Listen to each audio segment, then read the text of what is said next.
smush any crap. Crap. People come to us because we don't sell them on anything. They can't refuse because of the implication. You wonder ever you're a bad man? World needs bad men. We keep the other bad men from the door. Some things are a matter of doing. The world's greatest radio show in Tennessee. That doesn't sound right, but I don't know enough to dispute. I was about to take advice from a clown who dives headfirst into the shallow end of the pool. It's Talk Sports with John Reed and Cody McClure. If it is to be said, so it be. So it is. So it is. So it is. So it is. It's a Tennessee thing. Well, I'm holding on.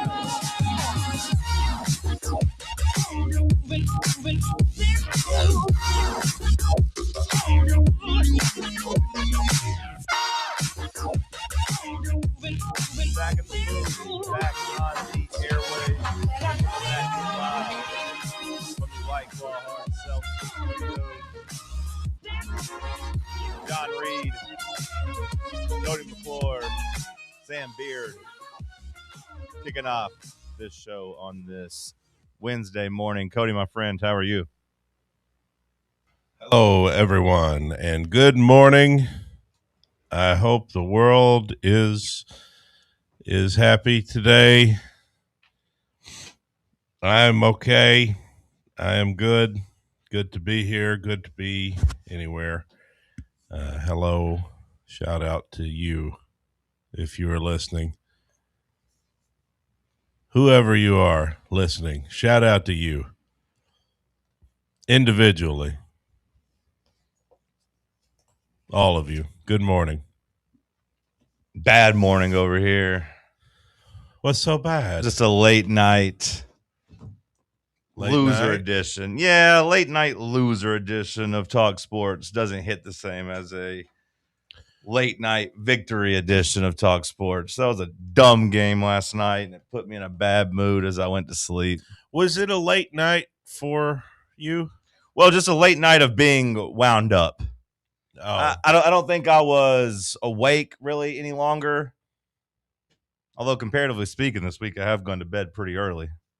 So it was a late night for this week. But normally, no. Normally I'm awake 11:30, 11:45 pretty much every night. That's kind of what it was last night. It's just that typically my blood pressure is not up at 11 o'clock. Typically I'm not there mad at the TV or mad at my phone. I watch the second half in bed on my phone. But typically I'm not super angry when I go to bed. Well, I tried to just, take the game for what it was and think of it in the grand scheme of life and the grand scheme of things. And, we're winning. Shut up, nerd. We're winning big as a country, according to the State of the Union address. So I swear I swear he was ripping off Ric Flair. I was on my phone last night trying to find the Ric Flair promos I'm referring to, but he definitely ripped off Ric Flair at the beginning of his address. At least the part I saw, the video I saw. Well, if he did, where he talks about winning. Yeah. And how stop. I'm tired of winning. I swear, I'll show you the cadence. Oh, I know what you're talking about. If I can find the cadence. Stop. They said we're winning too much. Yeah, but there's an old Ric Flair NWA promo that somebody on his speech team or maybe himself watched, where Ric Flair is talking about betting women and giving them his big hog to the point where they're like, "Stop, Nature Boy, I just can't take it anymore." And I swear, when I heard that, I was like, he stole that from Ric Flair. Well, he might have. So I need to go and watch it and find the proof. It's very possible. I didn't watch the State of the Union address. Did you? I double screened the game and the State of the Union because they started at the same time. So I had the volume on the State of the Union. Otherwise, why would you have that on at all? You need the volume on that one. You know what I'm saying? Sure. So I listened to that with the game on mute. And I saw, okay, yeah, looking good. We're off to a 12-2 start here. Country's winning big. Vols are winning big. Everything's good. And then we just slowly kind of faded into, whatever happened. I mean that Jalen Carey. That guy needs to not be on the floor. It's Rick Barnes' fault at this point. We'll dive more into that. He's terrible. We'll dive more into that after the break as we dive into the game. Sam, how are you this morning? I'm kind of in shambles. I started worrying it was P-team call-out day. No, yeah, the alarm, like my alarm has been weird. I think I'm holding on to, or at least I'm just telling myself this because I've gotten like 4 messages to update my software on my phone. But from everyone that's updated it, has told me it's a terrible idea. So I like to keep what's what I'm used to. But over the last couple of days, my alarm, the volume on it has just really not been there at all. So I woke up real late and just, the classic, like jump out of bed because you're just in an absolute panic. And then you can't really check your phone or anything beforehand because you're just scrambling the whole time. So what Sam's trying to say is he hasn't brushed his teeth. I brushed my teeth, but that's why I was 2 minutes late. Yeah, always take your time and brush your teeth. Then I saw Bubba's text as I was leaving the garage and was just like, oh God, nobody's back there. Yeah. I thought it might have been P-team call-out day. If you're too sick to come to work, as Bubba said he was, which he's been talking about being sick.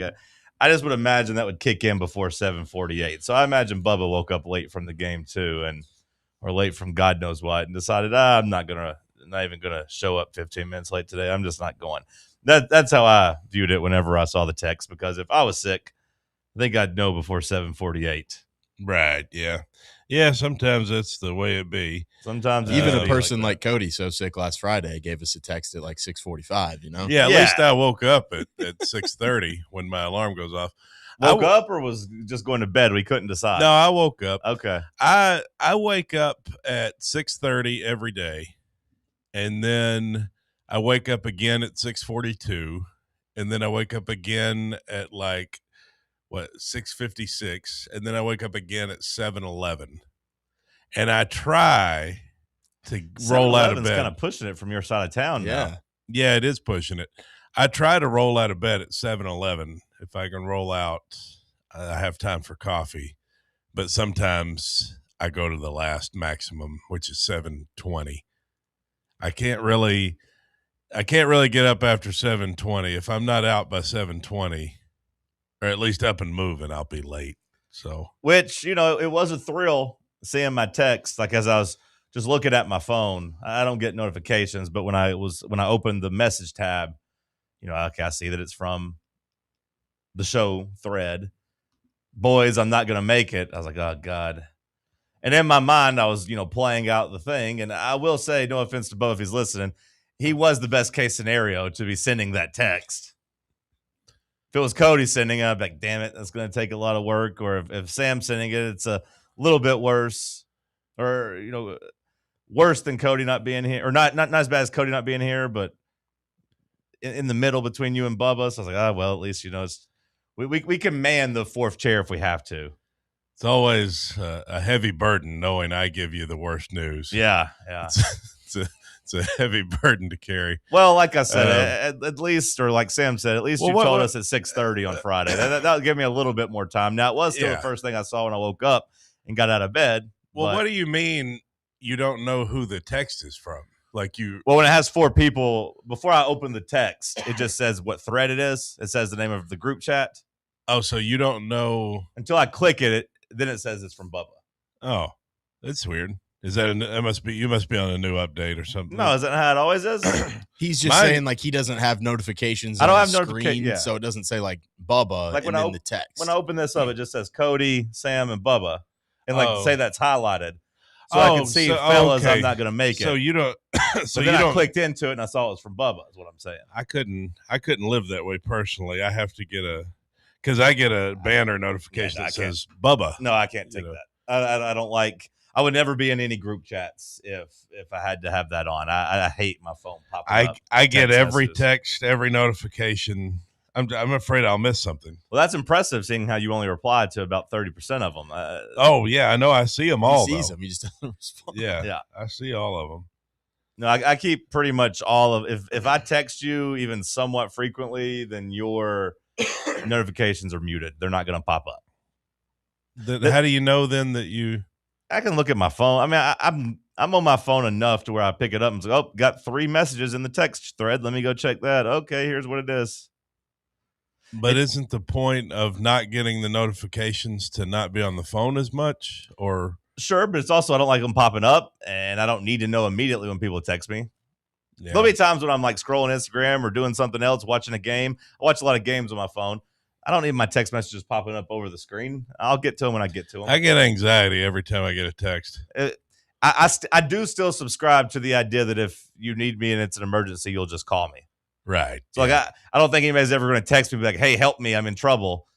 Call me if you're in trouble. Help, I'm drowning. Yeah, like call me, pick up the phone and call. And then if you're What if drowning, someone's like kidnapped you and you're in a closet and you can't, make a call and you just only are able to text? Yeah, that's a completely fair question, Sam. If that's the case, call somebody else. Yeah, text 911. That seems unlikely too. Because I don't really have shared location with anybody either, so it's not going to be able to track your phone. So text somebody else. I shouldn't be anybody's first call. I have a friend who shares her location with me. She lives in Nashville, and she's just at her apartment all the time. I don't know why she shares it with me. You go in and look? Yeah, occasionally I look just to see where she's at. Well, she shares it with me. Great. Well, that's the point. Well, So she shares it with me, so I'll know where she's at. So sometimes I look to see where she's at, and she's just always at her apartment. I don't know. I don't know. She if that's never goes anywhere. I don't know if that's a generational thing, if it's a woman thing or what. But It's a safety thing, I guess. I got some guy friends that share with their guy friends. Oh, that's. I won't say that, but I don't like it. That's like me drinking Diet Coke. Yeah, that's Guys sharing their location. Look, come on, fellas. Yeah. What's going to happen to you? Are they good-looking guys? I think what originally happened was we were on a trip together. I So mean, they started even sharing good-looking guys don't get kidnapped. They started sharing their location on a trip together, and then I guess just never turned it off. I don't know. Yeah, that's. You can control that though for like you can do it for like 24 hours or like 48 hours or like a week but they just kept theirs on. So I remember when my buddies and I went down to New Orleans, we're like, what are the chances? But let's just put the locations on for like 48 hours. I got another friend. Sometimes she'll share her location with me when she's going on a trip. And I'm like, well, why? They're going to throw your phone in a ditch. It's the first thing they're going to do. Yeah, and I get the notification, so-and-so is 6 hours from, I don't care where you're at. Yeah. It doesn't matter to me. It's not going to help you for me to know, I don't know. I guess it's a safety thing, but I'm the wrong guy to share with. No notifications for me. It does annoy me whenever somebody starts a new group chat because I don't have the notifications muted yet. So then they'll start popping up on my phone out of nowhere. Man, I get 200 a day. Yeah. Does it not drive you crazy? I never forget sitting next to Big Dumb Charlie doing the radio show, and that guy had notifications on for every app and every text, and his phone just nonstop was lit up with stuff coming through. I was like, does that not drive you crazy? The only thing I get is Apple News. That's it. I don't know how to turn that one off, so I don't bother with it. The thing with Charlie is that his phone vibration is a terrible rendition of Rocky Top. Oh, so yeah. And it just is like,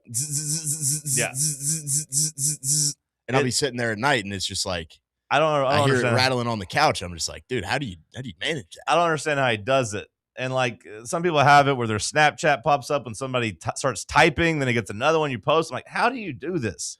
How are you living this way? Like I said, maybe it's a generational thing. But I just get text messages. Yeah, because I'm pretty much fantasy football transactions. Yeah, because I'm pretty much off everything besides Twitter, and no, I'm not even on there really. Nobody really interacts with me on there. So I get texts and I get ESPN, and I do need to cut down on my ESPN notifications because I made the mistake of telling them that I like the Dodgers. They tell you to pick which teams you like. And so I picked the Dodgers and I picked all the Tennessee teams, and I was like, I'll even throw some casual teams in there. So I got like the Lakers and the Titans and I get a notification every time anything happens with any of those teams. So like every time the Lakers play, I get a notification, and I don't really truly care, that the Lakers are playing. So I need to do something about that. We'll dive into last night's game after the break. A frustrating loss in Columbia, Missouri. We'll dive into it. We'll talk about it. Stay with us. Let's talk sports on Fan Run Radio. Big Orange Country's home for sports. This is Fan Run Radio. What kind of day is it? It's a White Claw day. Grab a pack, grab your friends. Everything else in life can wait. Your friends shouldn't. Let's go. White Claw. Grab life by the claw. Please drink responsibly. Hard seltzer with flavors. White Claw Seltzer Works, Chicago, Illinois. Welcome to Axle Logistics, where excellence isn't just a goal, it's an energy. As a leading third-party logistics company, Axle is powered by an award-winning culture built on a work hard, play hard mentality. Here, the drive for success is contagious and hard work never goes unnoticed. Whether you're just starting out or looking to level up, Axle Logistics is the place to launch your career. Join us and take your ambition to the stars. To learn more, visit axlelogistics.com. Hey, Vols fans, Cody Brown here. I grew up right here in Tennessee and know what it means when someone says, I've got your back. That's why you can trust Farm Bureau Insurance of Tennessee. Whether it's your home, your vehicle, your family's future, or the business you built from the ground up, we will show up for all of your insurance needs. We are Tennesseans who understand what matters, which is doing right by you. Insurance is not all about just paperwork and policies, but it's about the people we insure every day. So if you want insurance that hits home, give me a call at 865-992-3871. Go Vols. Located in Knoxville's historic Old City, Barley's offers great food, live music, the best draft beer selection in town, and now your new favorite place to watch sports. Their indoor projector is perfect for any weather, and they've revamped their upstairs area with more TVs to take in all of the action. Their menu features hand-battered chicken tenders, juicy burgers, fresh salads, and the tastiest pizza in Knoxville. You can enjoy their happy hour drink specials daily from open until 6 p.m. Barley's Tap Room and Pizzeria. Are you ready for the start of a new season? Maybe looking for your team to go on a tournament run? Get game day ready with Crumble.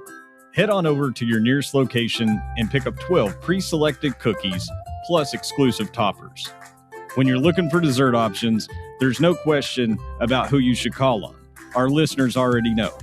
Last year, the Dubai chocolate was a home run, along with the brownie batter. Oreo crumb was another crowd favorite. What new flavor will set the standard this season?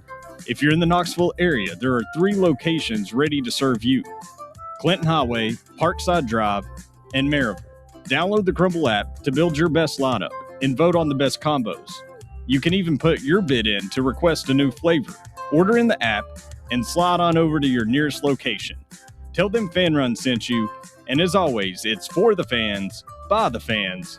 Don't miss the cookies. Fan Run Radio, where Big Orange Country comes to talk sports. Start your morning off with your daily dose of talk sports with John Reed and Cody McClure from 8 to 11. Then it's Tony Basilio from 11 to 1. The Playbook with William Pattison from 1 to 3. And The Drive from 3 to 6. It's 10 hours of hard-hitting local sports radio every day, right here on the flagship station for Tennessee fans. This is Fan Run Radio, Knoxville. Wanted me.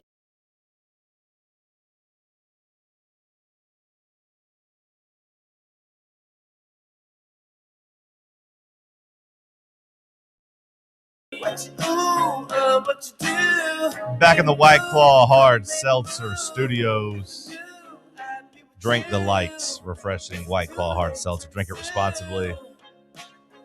If you're riding around town, if you are a Fan Run app user and you're an Apple user, re-download the app. We just launched a new one a couple days ago, trying to work some kinks out in it, but check it out. I think you'll like what you see, a pretty big improvement. It was not an improvement last night watching the boys in Missouri. Cody, turns out the team should have stayed unranked as they were 7-0 and unranked. When they get ranked, I guess they struggle. And last night was one of those struggles. An ugly first half, but the Vols had a lead. Missouri wiped that away pretty much at the beginning of the second half, and it was a dogfight for 20 minutes. Missouri pulled away. Tennessee had a chance late, but couldn't formulate enough offense.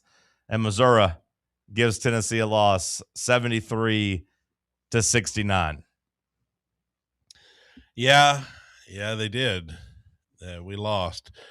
Physical struggle of a game. I mean, you're up 29-26 at halftime.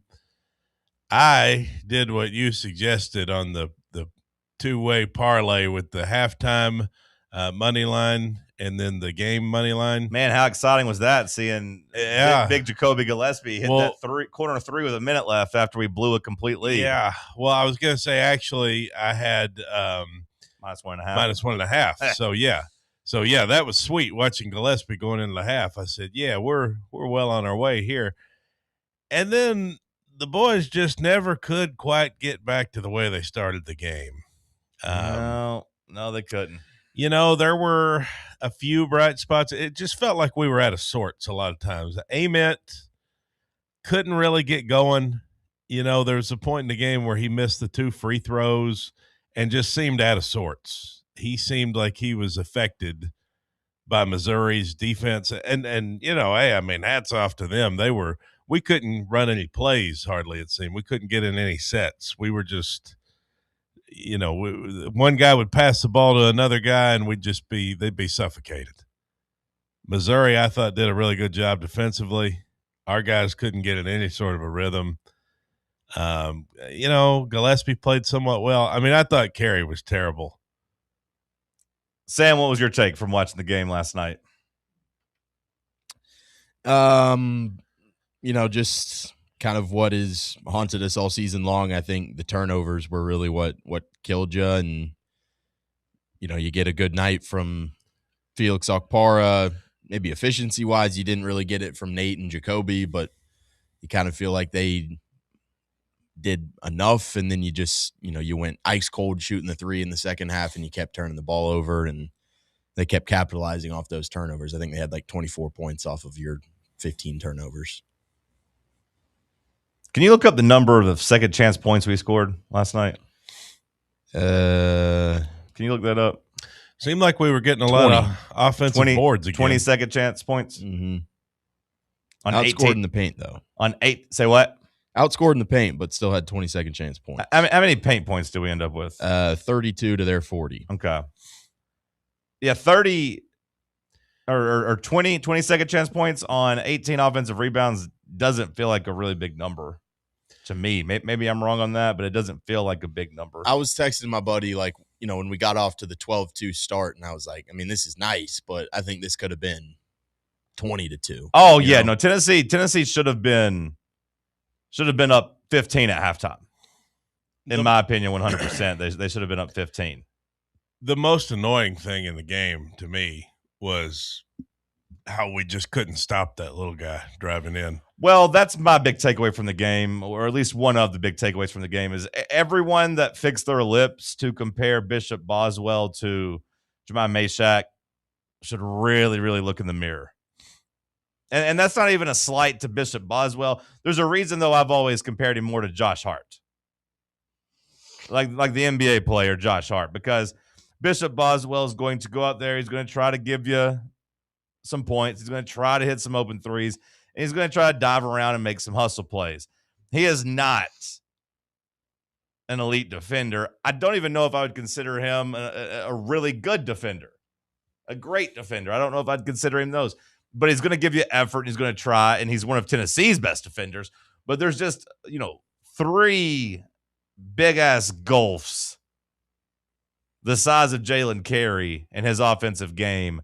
There's 3 gulfs between Jemai Meshack's on-ball defense and Bishop Boswell's on-ball defense. And if you need more proof, like just watch T.O. Barrett last night absolutely stuffed Tennessee and Bishop Boswell in a locker. They just kept doing it. We couldn't stop. Like, I don't know why we didn't adjust in some way. Well, Rick Barnes lost the game. They cleared out the floor, Yeah. and they said, we're going to go one-on-one, and this kid's just going to drive in here and get a layup. And he did it like 4 straight times. And I'm like, what are we – do we not have an answer? We have to have some answer. We have to do something here. They said, we're going to clear the floor here, and we're just going to let him – they were just hunting matchups all night long. They did it with Barrett, and then they did the same thing with Mitchell. They'd get Felix Akbar onto him, and he'd just blow past him. Just murdered us. Just absolutely murdered us. Bishop Boswell had no answer, and it really frustrated me, and I know I'm going to keep beating the drum, but, like, when you're going to go with the double big lineup, there's certain things that you have to get for the sacrifices you're making. And one of those things you have to get is rim protection. And watching Jalen Carey not be able to come weak side and block those shots off the backboard, not be able to affect those shots because he can't jump, was maddening. Because if you're going to play double big, some of the things, like what you need is to clutter up the lane. You do it on offense, but you need to do it on defense too. And we let a guard score 30 points last night without making a three because he just backed you down and finished at the rim, and our power forward couldn't come over and do anything. Rick Barnes lost the game as far as I'm concerned, and that's not to excuse the players because I didn't think the players played well. I thought everybody was pretty bad outside of Felix Akpara. So I'm not excusing the players, but to me, Rick Barnes, like, you know who I think wouldn't have gotten back down? Dwayne Brown. Well, no, he wasn't very good last night. But, no, Amari Evans. I think Amari Evans, with his size and athleticism, I think he might have had a chance to bother T.O. Barrett. What is the point in having Carey on the floor? Just to rebound? That's it? Rebound and set screens, man. And on one hand, I feel bad singling Carey out, but, hey, they're professionals at this point. They're all making money. That kind of went out the window. Plus, he's old enough. He's not some freshman we're bearing. Like, he's got experience. He's making money. But, like, again, I'm not blaming Jalen Carey because Rick Barnes has him on the court. To me, last night was about Rick Barnes. And I love Rick Barnes, and this is not a call to fire him. It's not me putting him on the hot seat, yada, yada, yada. But Rick Barnes was bad last night. And it makes me wonder if the SEC owes him an apology because Rick Barnes is an old man. Making him play at 9 p.m. Eastern is kind of elder abuse. And I can only imagine how tired he is at 9 p.m. on these games. So, like, making him do that is kind of unfair. And I think the SEC owes him an apology because it felt like he was asleep on the bench for most of this game. I don't know what Jalen Carey brings. You could say rebounding. That's got to be it. And he did come out there and grab, 3 or 4 offensive rebounds to start the second half. But like when you're grabbing 3 or 4 offensive rebounds to start the second half and you're still not scoring on those possessions, what's it really matter? Yeah, he's just a liability everywhere else. Late in the game when Tennessee was trying to make their comeback and late in the game when Tennessee was down 2 trying to score or down 4 trying to get a quick basket, there was at least 2 times that a player runs a play or runs, kind of a system where you're drawing attention, you're kicking it out, and they kick it out twice to a wide open player at the top of the key. Most players shoot the 3. Most players would be open in that position or at least be a threat to do something offensively. The 2 times we did it, it was kicked out to a wide open Jalen Carey who did what I do on a basketball court, especially when I'm not feeling very confident. I stand there and wait for somebody to come get it. I dribble a handoff because I don't want to do anything with it. I'm out there to do what Jalen Carey does, which is try to rebound and set some screens and get some cardio. I don't need to be in a game on the road in the SEC against a good opponent. And neither did Jalen Carey because when they kicked the ball out to him, he didn't look at the basket. Which, to his credit, I don't want him to shoot threes. But, again, that's a Rick Barnes problem because you kick it out. It's an open play, but he can't do nothing with it because he doesn't deserve being on the court in that moment. There were also 2 times that I saw specifically where he should have kicked the ball out, and he had no awareness. We had wide open guys shooting the 3. We had wide open 3-point shooters, and he's in there missing layups. I mean, he also just gets an offensive board, 2 feet from the basket and looks at the rim and is like, I'm getting my scholarship pulled if I attempt a shot here. And it's like, what's the point of going out there and putting him on the floor for 25 minutes if he can't shoot a basketball from inside 3 feet? He can't do anything. He can rebound. He can set screens, and every now and then, if you find him in the right position, which is him on the block with good position, and you dump it into him, he can sometimes move you and get a layup. Like he can do some things on a basketball court, but like those things need to be in like 15-minute bursts, not 26-minute bursts. They need to be against backups, not starters. They don't need to be in crunch time. And go back and watch the last possession or the last possession where we were down 2. Not the last couple possessions where we're down 4, but the last possession where we're down 2 with a minute left with a chance to take the lead or tie the game. You got a couple people trying to drive to the basket, and you can't because when they turn the corner, there's just 4 people standing there because Jalen Carey's in there, and you don't have to honor him outside of 3 feet. He's just in the way. He's in there. He's in the way. He's messing everything up. I don't like seeing him on the floor anymore. And what was the deal with Estrella? I mean, because he came in and just I didn't really see the point. And, I mean, either play him or don't. Maybe he wasn't healthy. Maybe Barnes saw that he wasn't moving. I don't know. But at another point when we're slipping away and the game's falling apart, they put Estrella in around the 10, 12-minute mark, somewhere around there. And he tries one of his little baby hooks on in the post and immediately gets blocked, and they go out and score, or at least get out running on it. I don't know for sure if they scored or not, but it was basically a turnover. And yeah, like his 6 minutes were completely useless. Maybe he wasn't healthy. Maybe he tried to play and couldn't, or maybe it just wasn't a JP Estrella game. I don't know, but it was rough to see, and it was very frustrating. I kept waiting to see. Okay, surely we're going to pull the plug here and try something different. Surely we're going to do what saved the Vanderbilt game, which is try to go small. Seeing how we have one of, if not the best in the SEC when it comes to a body that would thrive at a small ball lineup. Like Nate Ament was built to play small ball 4. Like that, he would be the biggest weapon in the SEC. He's more equipped to play a small ball 4 than almost anybody in the country. And yet we don't try, and we keep him out on the perimeter, and he didn't have it going on the perimeter. Like, I don't want to shield him. Nate Ament wasn't good last night. It was another one of his off performances, 5 of 14 from the field. He started good, and then he just couldn't. They got him out of rhythm, and he never could get back in. He started good, then he hurt his ankle. Yeah, he hit a couple of threes early. He had 5 quick points, and then he hurt his ankle, and then he went out for a little bit and came back in. Not making an excuse, but I'm just saying that slowed down his quick beginning, and it seemed like he was moving fine. It just seemed like he was struggling. Gillespie did okay, as a scoring threat, but I thought obviously he contributed to some of the turnovers that were a problem. 3 turnovers, including a couple down the stretch.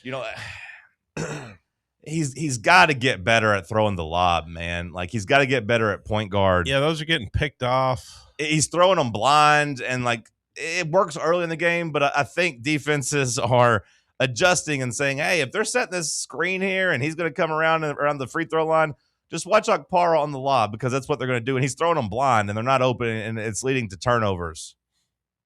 They look nice whenever they look nice. And they look awful when they look awful. Like they look terrible whenever they don't work. Right, yeah. Yeah, it just goes the other way in transition. Yeah. No, like I said, I thought everyone was bad in the second half except Felix. He was battling. I give Felix a lot of credit. He was. Yeah, Felix, good for him. I mean, he's out there trying, He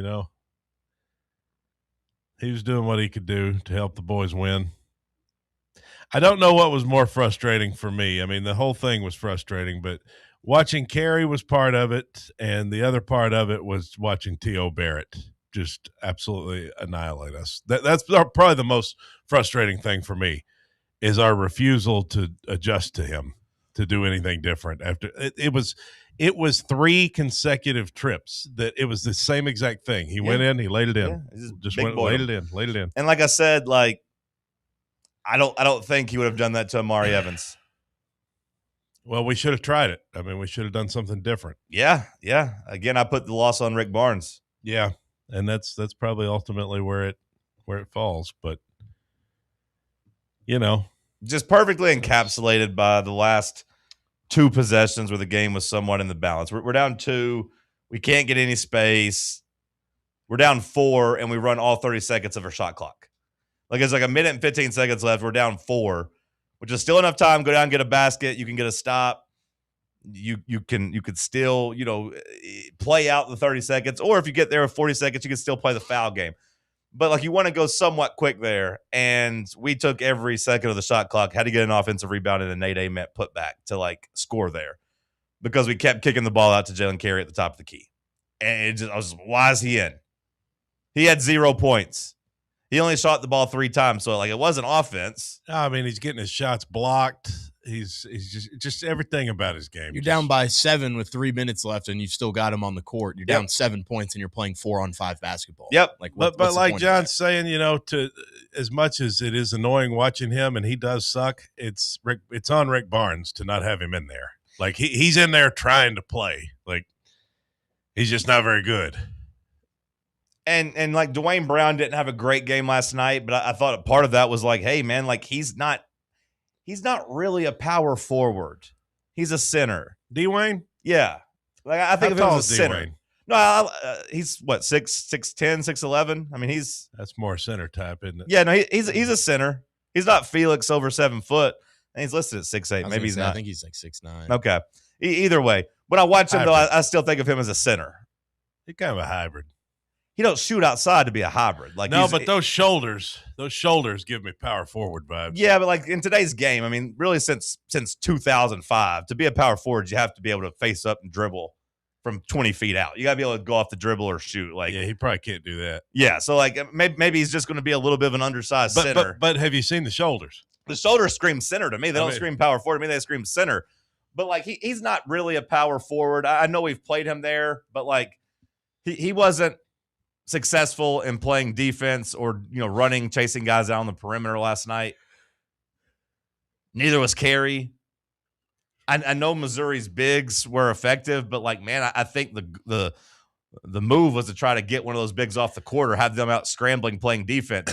It was a lot easier on those bigs that Missouri had to know that they just had to pretty much guard 5 feet and in on defense and not run around the perimeter at all. Am I misremembering, or did Carey not score like 18 points against us last year?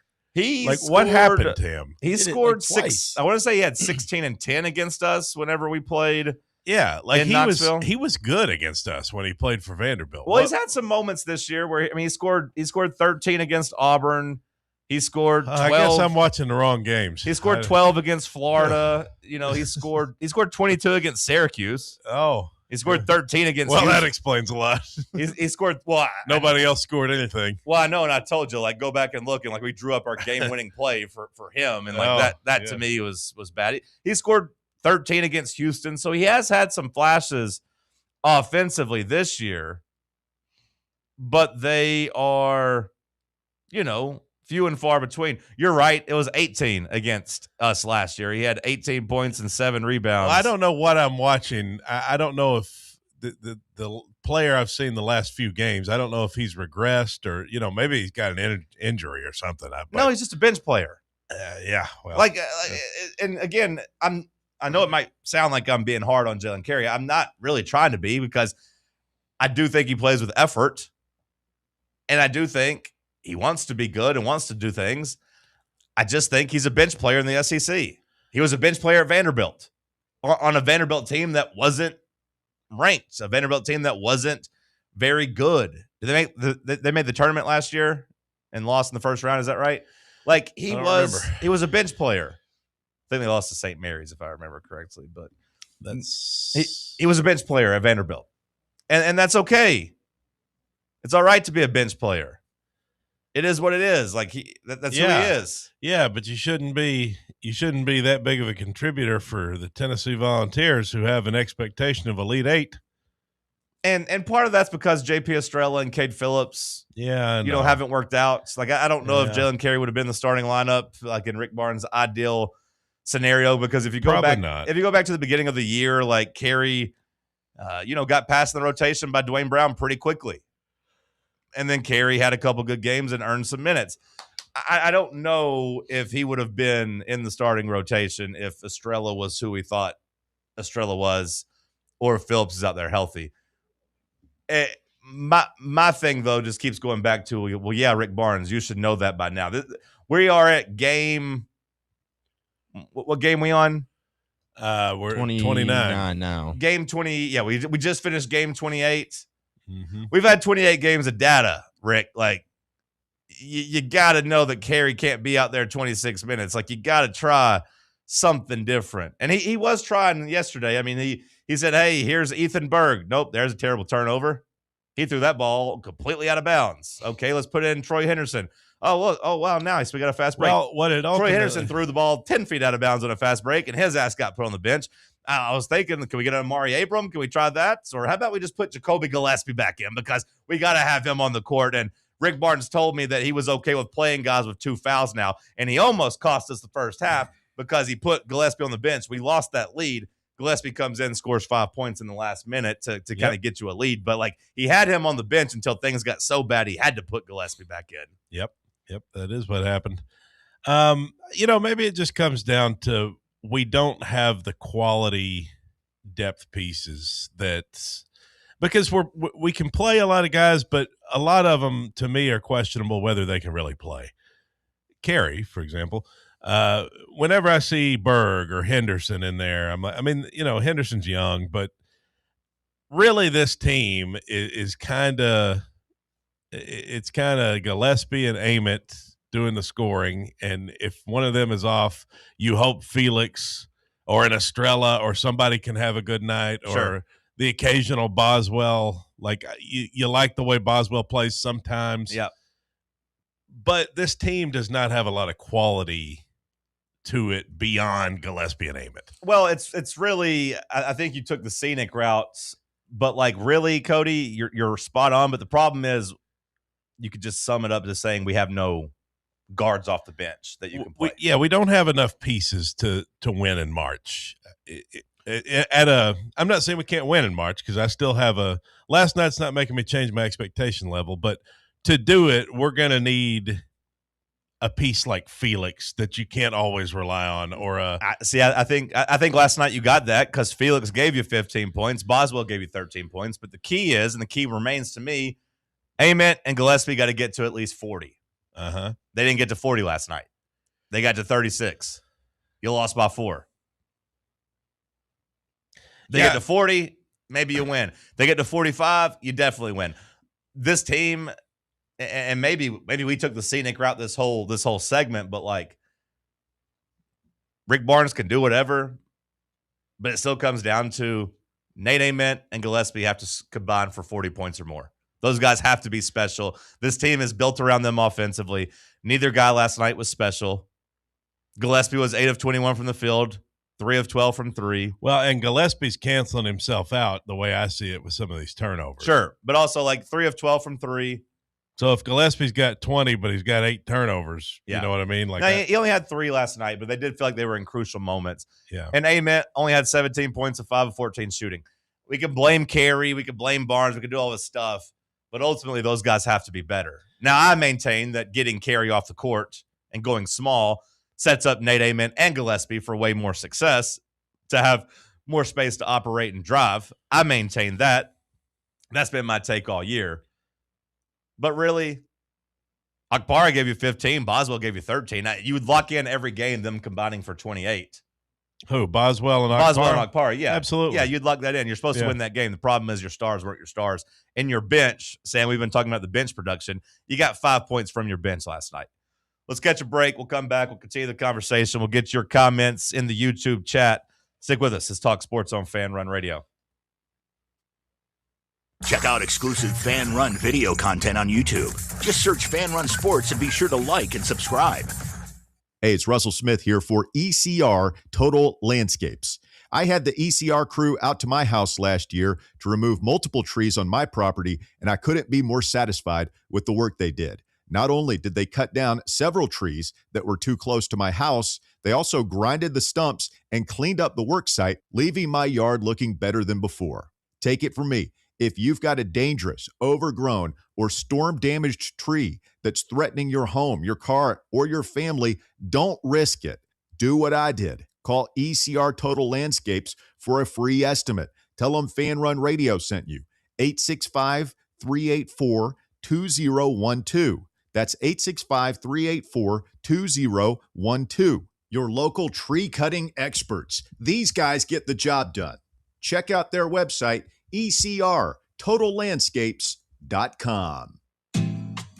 Surfside is made with vodka, real tea, and real juice, and has only 100 calories, 2 grams of sugar, and 0 bubbles. That's right. No bubbles, no troubles.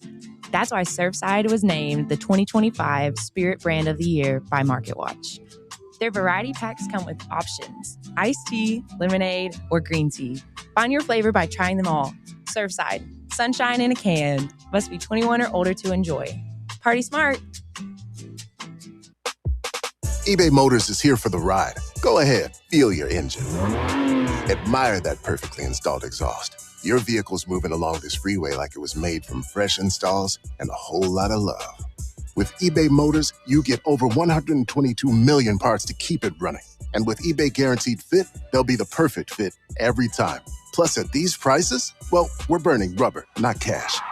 Keep your ride or die alive at ebaymotors.com. Eligible items only. Exclusions apply. A brand built in Tennessee and born from the love of the game. Inward Half revolutionizes golfing comfort. Crafted by a former pro and dedicated enthusiast just like you, our luxury performance wear guarantees you stay cool and comfortable through every swing and every day. We're not just a brand. We've set out to create a lifestyle for those who understand that impeccable style and premium performance are a hole-in-one. Enjoy the walk-in with Inward Half.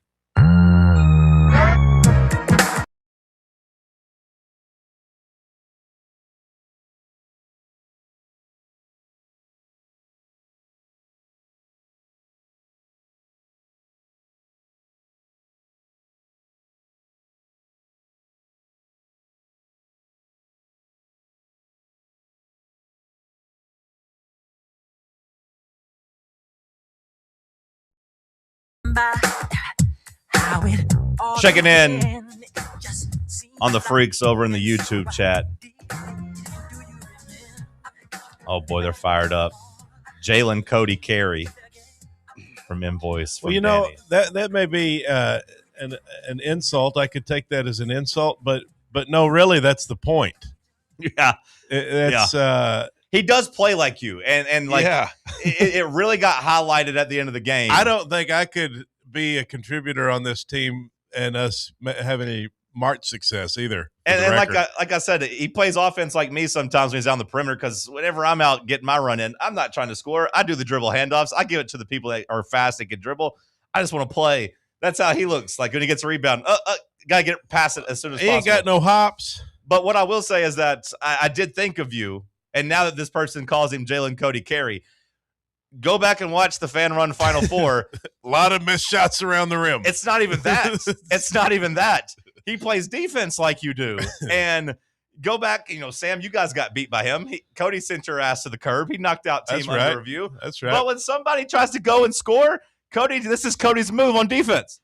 Hands up, body into you. No jump, hands up, body. Yeah. That's how he plays defense. And go watch, the end of the game when they score a big bucket down there.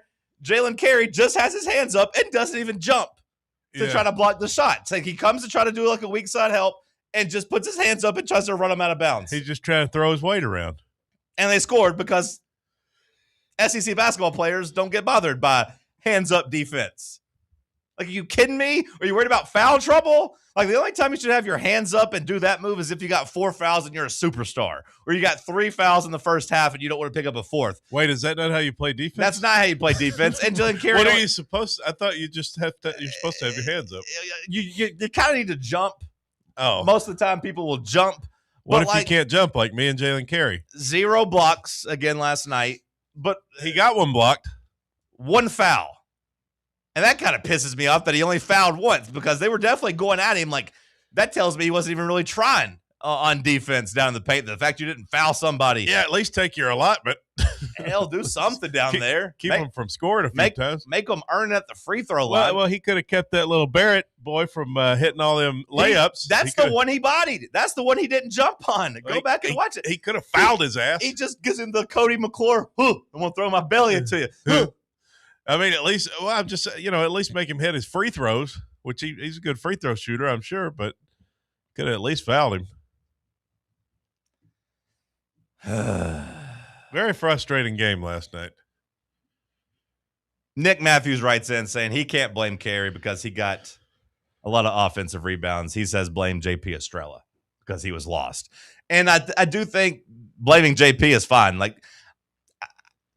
I don't know if JP was healthy or not.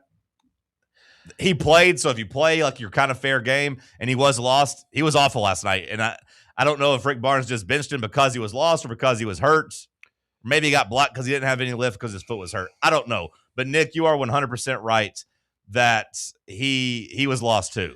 I pushed back on the offensive rebounds just because if you get 3 or 4 offensive rebounds, you still don't score on the possession because you can't put them back in, that loses a little bit of luster for me. I think you got to credit the Missouri defense, too, in the crunch time. I mean, we couldn't get any open looks. Yeah. And part of it, like we're saying, maybe because of who we had on the floor. But with all due respect to Felix Okpara, like, you don't have to guard him. Yeah. Like, he can score, but, like, we know he's not a, hey, dump it down to me center. He's not a Shaq type. He's not a, give me the ball, Zach Edey, and I'm going to get a bucket or get fouled. Like, that's not his game. That's not what we ask him to do. City. Yeah, I call him Lob Para. He needs to get lobs. If we can successfully feed him, he needs to get putbacks. That's no flame to him. But, like, you don't have to guard him on most given plays. You don't have to guard Carey. So, like, I give Missouri's credit, but, like, they're playing 5-on-3. Yeah, I mean, we just couldn't even. I mean, we couldn't get a shot off those last few possessions. They just. I mean, we were totally inept offensively last night. Dave down in Ackworth, Georgia, writes in, "Where was the help D in the post? No one ever came over to protect the rim." Yeah, I mean, that's a big part of my problem with Carey last night. Is like, if you're going to play the bigs, if you're going to try to be super big, they usually need to be able to protect the rim. You can't let how tall is T.O. Barrett, Sam? 6'3"? I mean, like, his hair, gave him an extra couple inches, but he's like 6'3". I mean, he's a point guard, right? Like, he's a small guard. He didn't look very big. Letting him just post you up, Andre Miller style, and just back your guards down, like, that shouldn't happen when you have 2 bigs on the floor. It made me sick to the point that I would rather hear Ilhan Omar yelling things out during the speech. I mean, I went back to the State of the Union. It made me so sick watching that guy killing us like that, T.O. Barrett. I said, I couldn't watch it. I had to flip back. He was T.O. Barrett last night, as in Rick Barnes should have called a timeout and yelled at somebody or came up with a different plan. Like I said, I would have loved to have seen Amari Evans get run on him in the second half. Me off where we were, I don't know, there's like a minute left in the game maybe, and we just dribble it around for 20 seconds on the shot clock, and Rick Barnes just calls a timeout, and then we inbounds the ball, and what do? We don't run a play. We just dribble it around like we were doing beforehand. And then we got bailed out because Nate Ament got an offensive rebound putback. But, like, that to me, like, again, encapsulates the problem because we had a timeout for no reason. Well, we also had 2 guys out there that couldn't play on offense. And like I said, I'm not even being hateful about Okpara because that's not his game. But, like, that was a time to kind of get some space and ideally look for a 3. And when they went to the 1-3-1 zone, like, we would sometimes run Gillespie in a little loop to get to the free throw line and get a kick out or do something, but, like, it just completely took us out of our game. Then we tried a possession where we tried 2-3 defense, and they got shredded. It was just bad coaching last night. And it's not anything that's going to make me fully panic, but it's one of those that reminds you that this team's floor isn't as high as we want it to be. The type of performance you had last night, now granted you're on the road and you're not going to be on the road in the NCAA tournament, but, like, that type of performance last night is what gets you sent home in the second round. Oh, yeah, it sure could. And the rebounding was still there. I mean, like, you keep up with the rebound percentage and everything. Like, Tennessee grabbed 18 offensive rebounds to Missouri's 21. So, that would be what, 18 divided by 39 to give you your offensive rebound percentage. I mean, you're still up at 46%, which is elite. But, like, you only got 20-second chance points. You got outscored in the paint. And you only scored 69 points. So, like, those offensive rebounds got kind of wasted.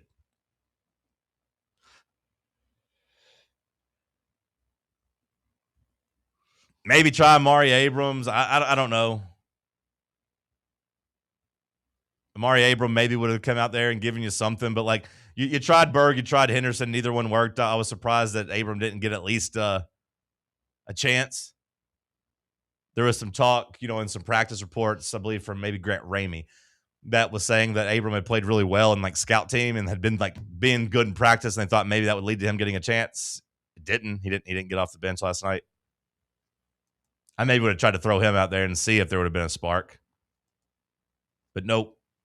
We just kind of took a loss. And, realistically, you weren't going to run the table and win all these games. The regular season, you had a chance, but it wasn't like you were going to win all your conference tournament games and win the SEC tournament, win the national championship. You're going to take a loss to reset. Maybe this loss resets you and you can now maybe fix some things, beat Alabama on Saturday, and that gets you to the one-loss stretch that we talked about. We said 2-1 during the stretch would be okay if you went 2-1 at Vandy, at Missouri, Alabama. We all said that would be okay. You can still get there. You can still get to 4-1 in your final 5 games.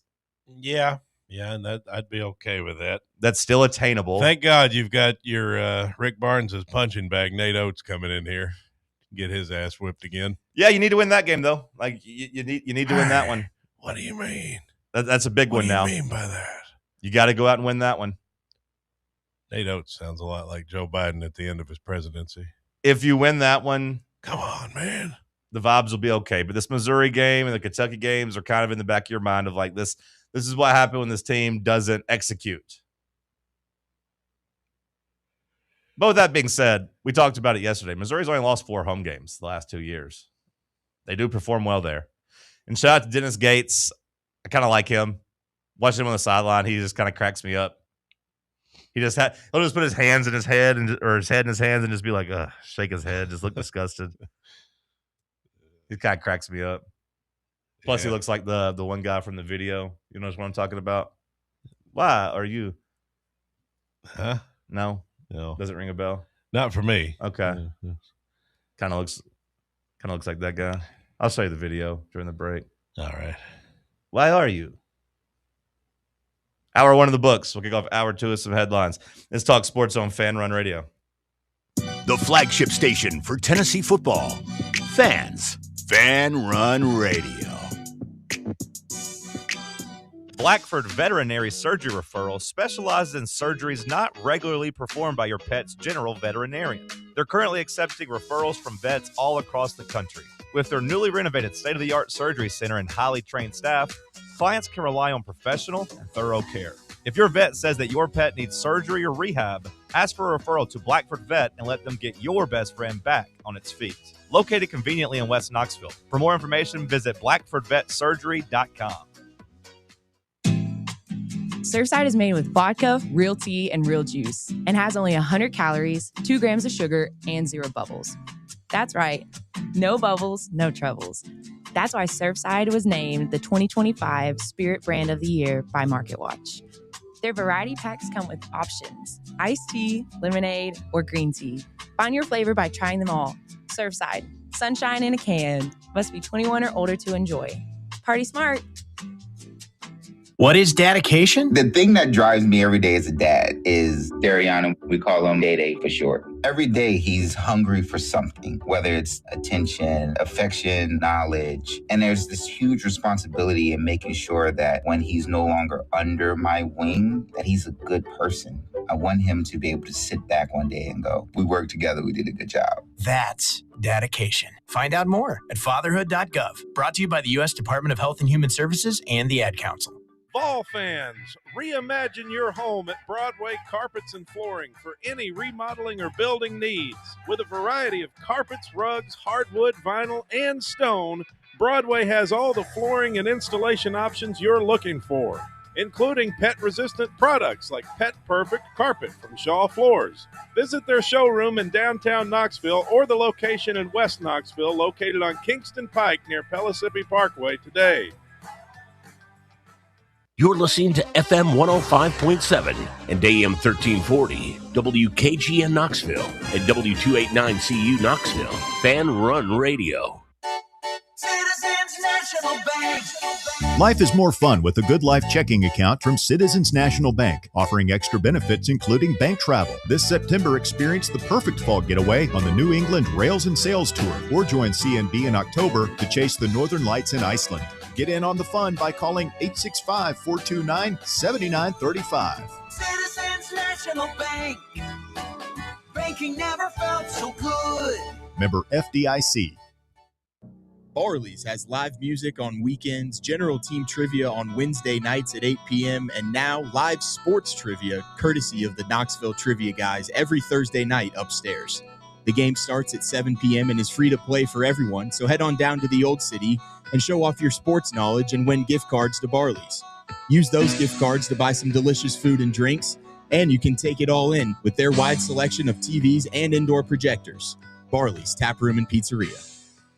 At Knoxville Insurance Group, they understand the challenges many consumers face when searching for insurance coverage. That's why whether it's for you, your family, or your business, they create a coverage plan specifically for your unique needs. Knoxville Insurance Group is an independent firm, which means they aren't beholden to just one insurance company.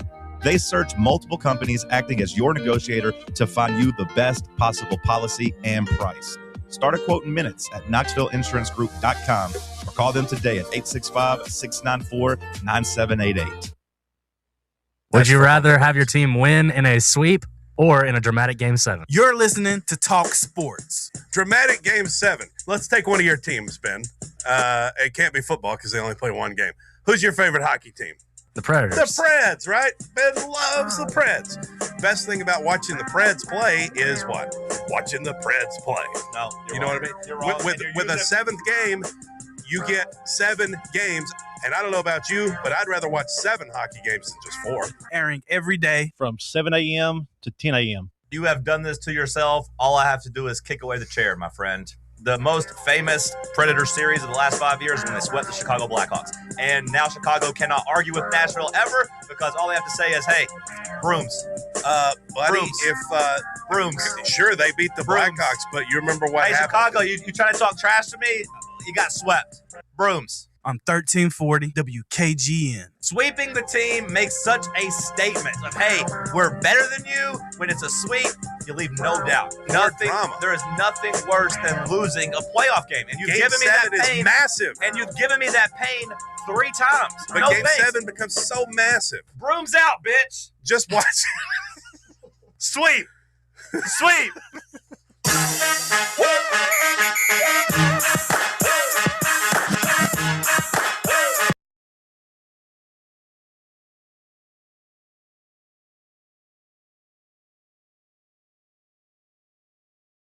White Claw Hard Seltzer Studios. Shout out to you, Sam Beard. You showed up late, but you showed up ready to party. Royce writes in, Sam, my alarm has been doing the same thing lately. You got to go into your sound settings and manually turn the volume on your alerts. Sound settings. Go into your sound settings and manually turn the volume on your alerts. Gotcha. Thank you. Is what Royce says to do. Thanks. Shout out to you, Royce. Shout out, Royce. Let's hit some hour 2 headlines. What you got, Big Mac? Thank you, John. Cameron Boozer went off last night as Duke absolutely trounced Notre Dame, 100-56. What a beatdown by the Blue Devils. Boozer had 24 points and 13 rebounds. That's a double-double. As number 1 Duke beat Notre Dame, handing the Irish their worst home loss since, guess the year. 1949. No. 1957. No. 1931. 1931. Final answer. Beginning with 19 makes it too recent. Oh, wow. 1898. I didn't even know we played basketball in 1898. I thought the game was invented in the 1900s. The worst home loss for Notre Dame since 1898, says ESPN. 100-56. 7 years after basketball was invented. I gotta Crazy. I gotta say, I used to hate those Notre Dame teams Like, I didn't really like Mike Bray, and they always had those little goofy white guards that looked like leprechauns. I didn't really like them, but I do kind of miss them being a good basketball team. They suck. They haven't been relevant in a long time. Like Bonzie Colson. Yeah, that's not one of the white guards I'm talking about. But they used to have. Well, yeah, they used to have some of those white guards that were annoying. How about this? Notre Dame also had 6 straight home wins against AP number 1 teams. Wow, that got snapped. I mean, they used to be good. The Fighting Irish. Did you know this? They were the team that ended UCLA's 88-game win streak. Oh, no, I don't think I did know that. Back in the day. That's a nice piece of trivia. Mm-hmm. I mean, they've only made the tournament once. It's amazing what happens when you're in a conference, huh? In the last 9 years, they've made the tournament once. Now, throw out the COVID year because, they didn't have a tournament. Maybe they would have made it that year. They were 20-12 in the ACC and 10-10. So, maybe they would have made it. But of the tournaments that actually have gotten played, they made it one time. They were an 11 seed. I mean, yeah, going back, they were like a 3 seed in the tournament, a 2 seed. They had a couple They really almost good years. beat that undefeated Kentucky team, right?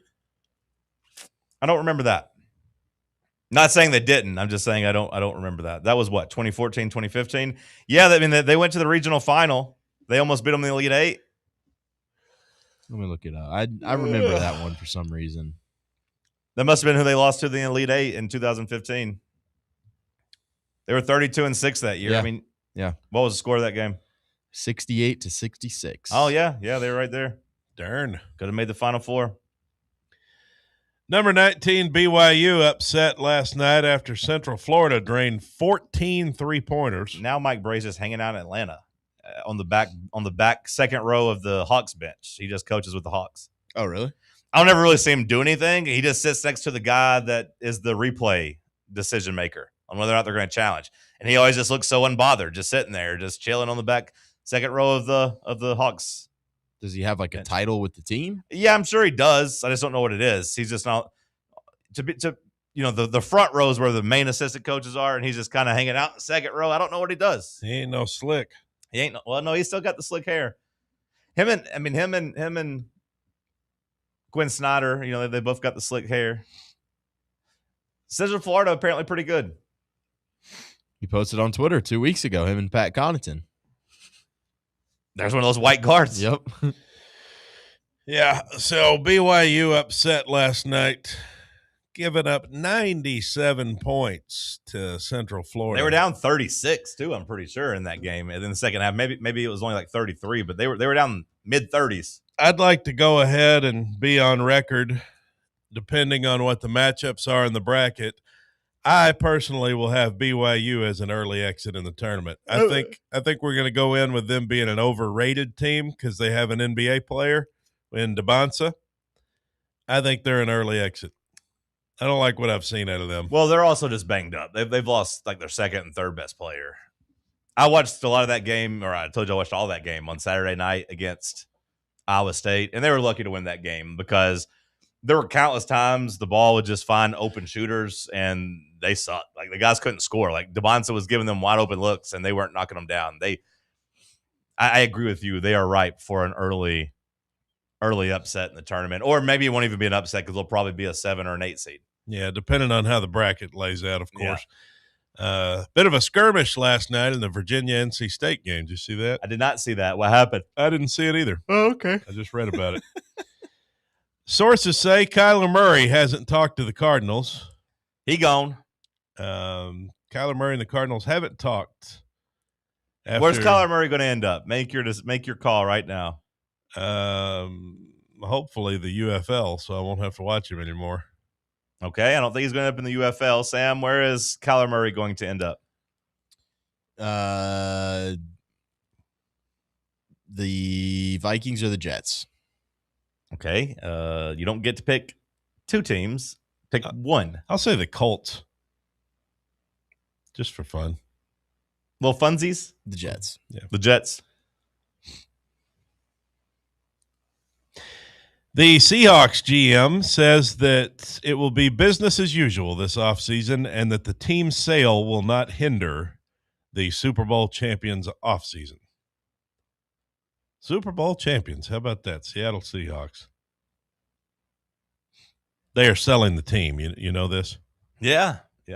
But they're saying it won't affect the offseason despite the team being sold. I wouldn't think it would. I can't imagine the owners are actually very hands-on in terms of personnel decision or draft stuff. They seem like they got it rolling.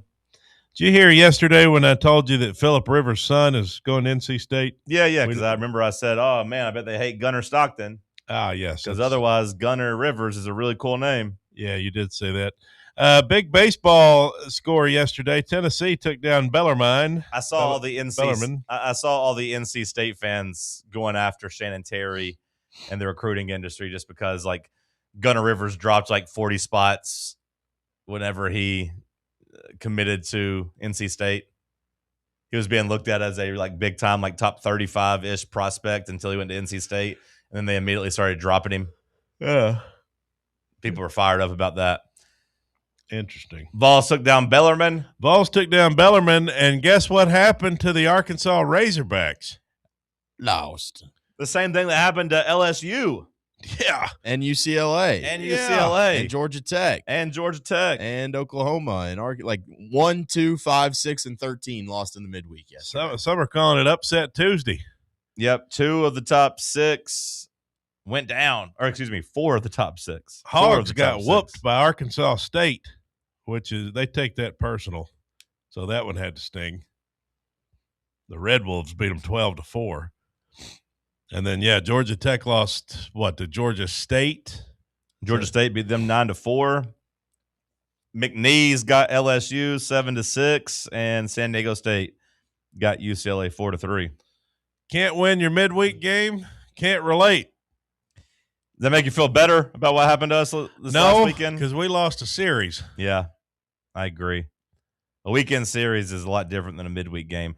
I will say it makes me feel a little bit better. I was going to say Kent's a way better team than all of these teams here. So, they're supposed to win the MAC, right? Right. To me, it just shows you that, a lot of these teams, you're still getting it together in February, trying to put it together at the plate type of thing. It can't make you feel worse. That's for sure. I don't know if I feel better. But, I mean, for 80% of that game against Bellarmine last night, we looked bad again, too.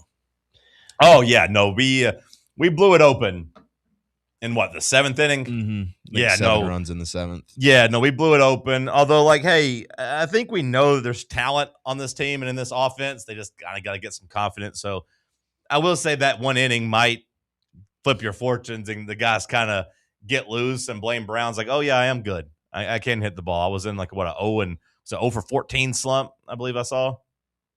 Yeah. Before busting out and hitting that home run. So baseball's a long season for a reason, and those averages tend to average out. So maybe the boys will get hot, get some confidence from that.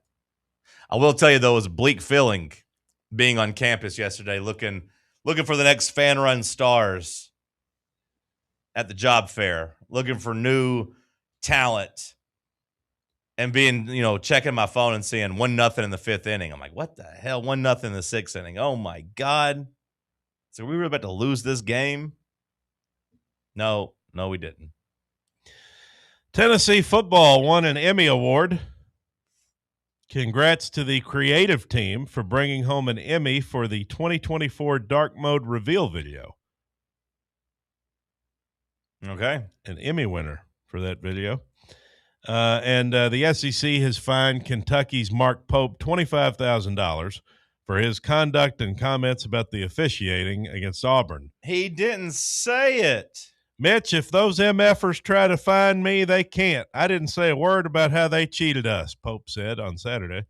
He didn't say that in the microphone. That's right. He said he wasn't going to say it. A leaked conversation. He shouldn't be fined for that. He said that to his buddy. It's just that everyone else heard it. You can't just run around recording people's conversations. I don't think he even cussed, too. He just said, these MFers better not find me. Did he? I was listening to it, and I couldn't hear if he said MFer or said it out. But, I mean, he did say they cheated him. Like he did accuse the SEC of cheating. And in the actual press conference, I watched a lot of it. He wasn't tiptoeing around the idea that they were getting screwed by the refs. He kept saying, "I'm not going to talk about the refs, but I'm not going to talk about the refs." They were in a dogfight last night against South Carolina. That was refreshing seeing that game in and under 2 hours, though. I didn't know what our to do. game. Yeah, I didn't know what to do with myself. Like, there's a studio show leading into our game. We had 7-8 minutes before it was time for tip off. For a second, I thought, like, do I have the wrong channel Yeah. here? Like, are we on SEC Network or are we on, like, ESPN2? Yeah. Well, speaking of refreshing, how about a nice, refreshing Coca-Cola, which you can get with a cheeseburger at the new In-N-Out Burger, which has officially opened today. We're at in Franklin. Oh. So it becomes the fourth In-N-Out to open in the state of Tennessee. Oh. Thought that was open. It opened today. There was one in Murfreesboro and Antioch that have opened. You don't have to keep telling me. Murfreesboro, the first Antioch, one- Lebanon, and now Franklin. The first one was news. You don't need to tell me about the fourth one. This or is the fifth fourth one. Whenever the fifth one opens, you can keep it to yourself. I'd unless like to it's tell you Knoxville. when the fifth one opens as well. We are getting one at some point. Well, if it opens in Knoxville, you can tell me the first one in Knoxville opens up, and that'll be newsworthy. I don't need to hear about the fifth one in the mid-state. How much do you think the people at This is the fourth In-N-Out corporate eat In-N-Out? Yeah, I'm saying I don't need to hear about the fifth one. Well, I'm going to tell you about the fifth I didn't need to hear about the fourth one either. But I'm going to tell you about definitely every need one to hear of them.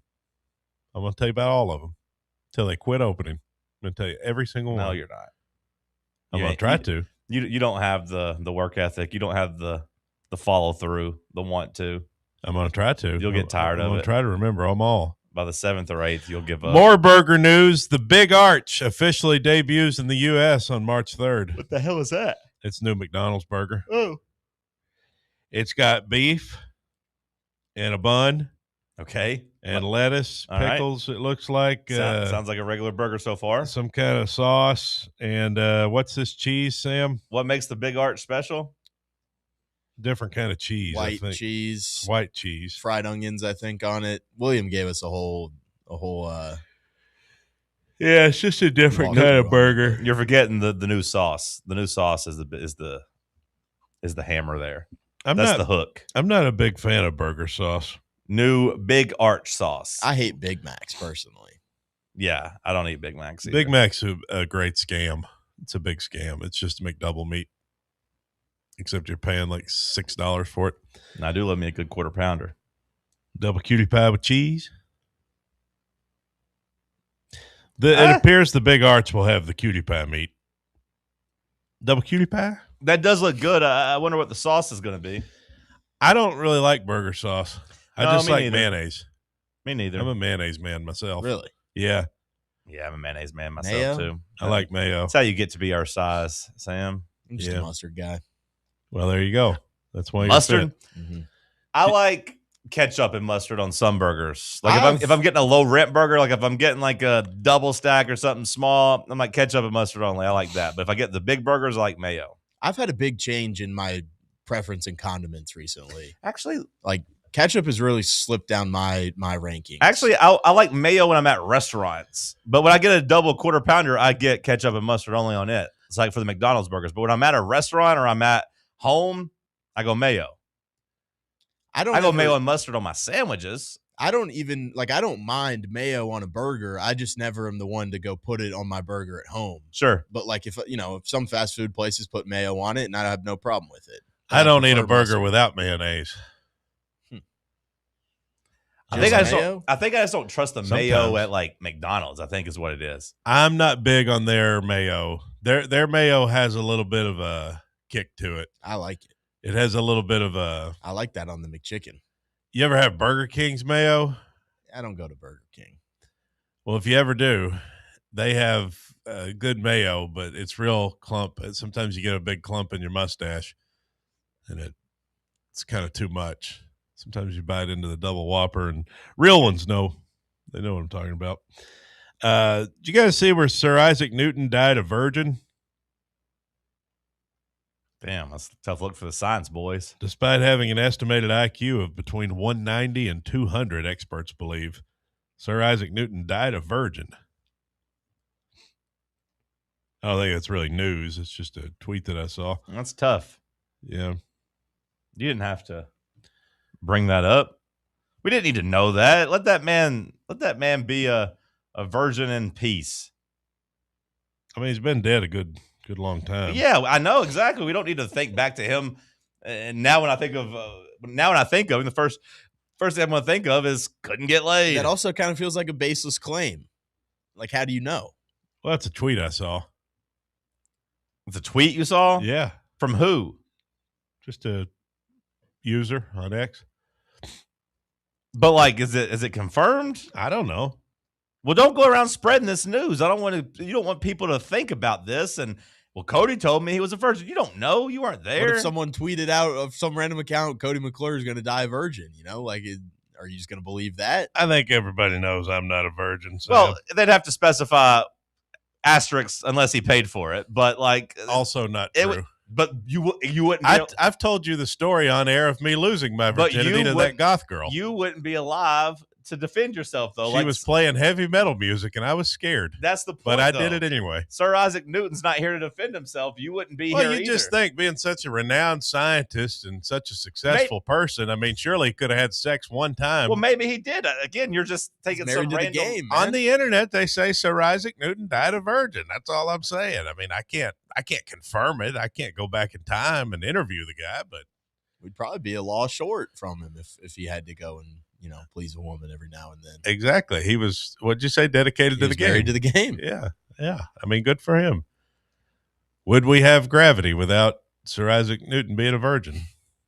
Would the apple have fallen from the tree? I don't know if that was him. I mean, he figured it out, but he didn't invent gravity. No, God invented gravity. Yeah, we'd still have gravity. So when you asked if we'd still have gravity, yeah, we would. Yeah, big God. Yeah. He said, I'm going to give you gravity. What goes up must come down. Yeah. Like the Vols season record that was went down last night. Yeah, it did. Let's go to break. Let's talk sports on Fan Run Radio. The flagship station for Tennessee fans. This is Fan Run Radio. White Claw is taking hard seltzer to new heights with White Claw Surge. At 8% alcohol, White Claw Surge is a stronger wave of refreshment that doesn't compromise on taste. Available in 4 bold waves of flavor like ripe blackberry, citrusy blood orange, zesty natural lime, and tart cranberry. Check out your favorite retailer in-store and online for the White Claw Surge Variety 12-pack and 16-ounce single-serve cans. White Claw Surge. Please drink responsibly. In a world filled with deadlines and screens, sometimes we forget the simple joys of life, days filled with special moments. At Inward Half, we understand the essence of these moments. Feel the difference between our breathable fabrics and flexible apparel as you disconnect from the hustle and bustle and reconnect with what truly matters. Inward Half, simple luxury for on and off the course. Smoky Mountain Brewery is the place to be for game day. From the moment you walk in, it's wall-to-wall big screens, making Smoky Mountain Brewery the perfect place to watch the Vols or your favorite team in action. With locations in Turkey Creek, Maryville, Pigeon Forge, and Gatlinburg, you're never far away from a great time at Smoky Mountain Brewery. Try one of their world-famous microbrews like Black Bear Ale, Mountain Light, or Cherokee Ale. Juicy burgers, wings that bring the heat, and delicious handmade pizzas made with hand-tossed crust from the freshest ingredients and their own special sauce from a secret recipe, topped off with hand-grated cheese and farm-fresh toppings. And don't forget, those famous microbrews are also available in kegs for your next party or in 6-packs and growlers to go. So grab your crew and head to Smoky Mountain Brewery and tell them Fan Run Radio sent you. Smoky Mountain Brewery. Eat local, eat good. What's up, Fan Run Nation? This is Evan Rogers with ECR Total Landscapes. I'm happy to announce that our free stump grinding promotion for Fan Run Radio listeners is now extended to March 31st, 2026. If you've got trees in your yard that need to come down before they fall on your home, don't risk it. Call ECR Total Landscapes and mention you heard our ad on Fan Run Radio, and we'll get rid of that problem tree for you and grind those stumps for free. Call us at 865-384-2012 or check us out online at ecrtotallandscapes.com. Citizens National Bank. Life is more fun with a Good Life checking account from Citizens National Bank, offering extra benefits including bank travel. This September, experience the perfect fall getaway on the New England Rails and Sails Tour, or join CNB in October to chase the Northern Lights in Iceland. Get in on the fun by calling 865-429-7935. Citizens National Bank. Banking never felt so good. Member FDIC.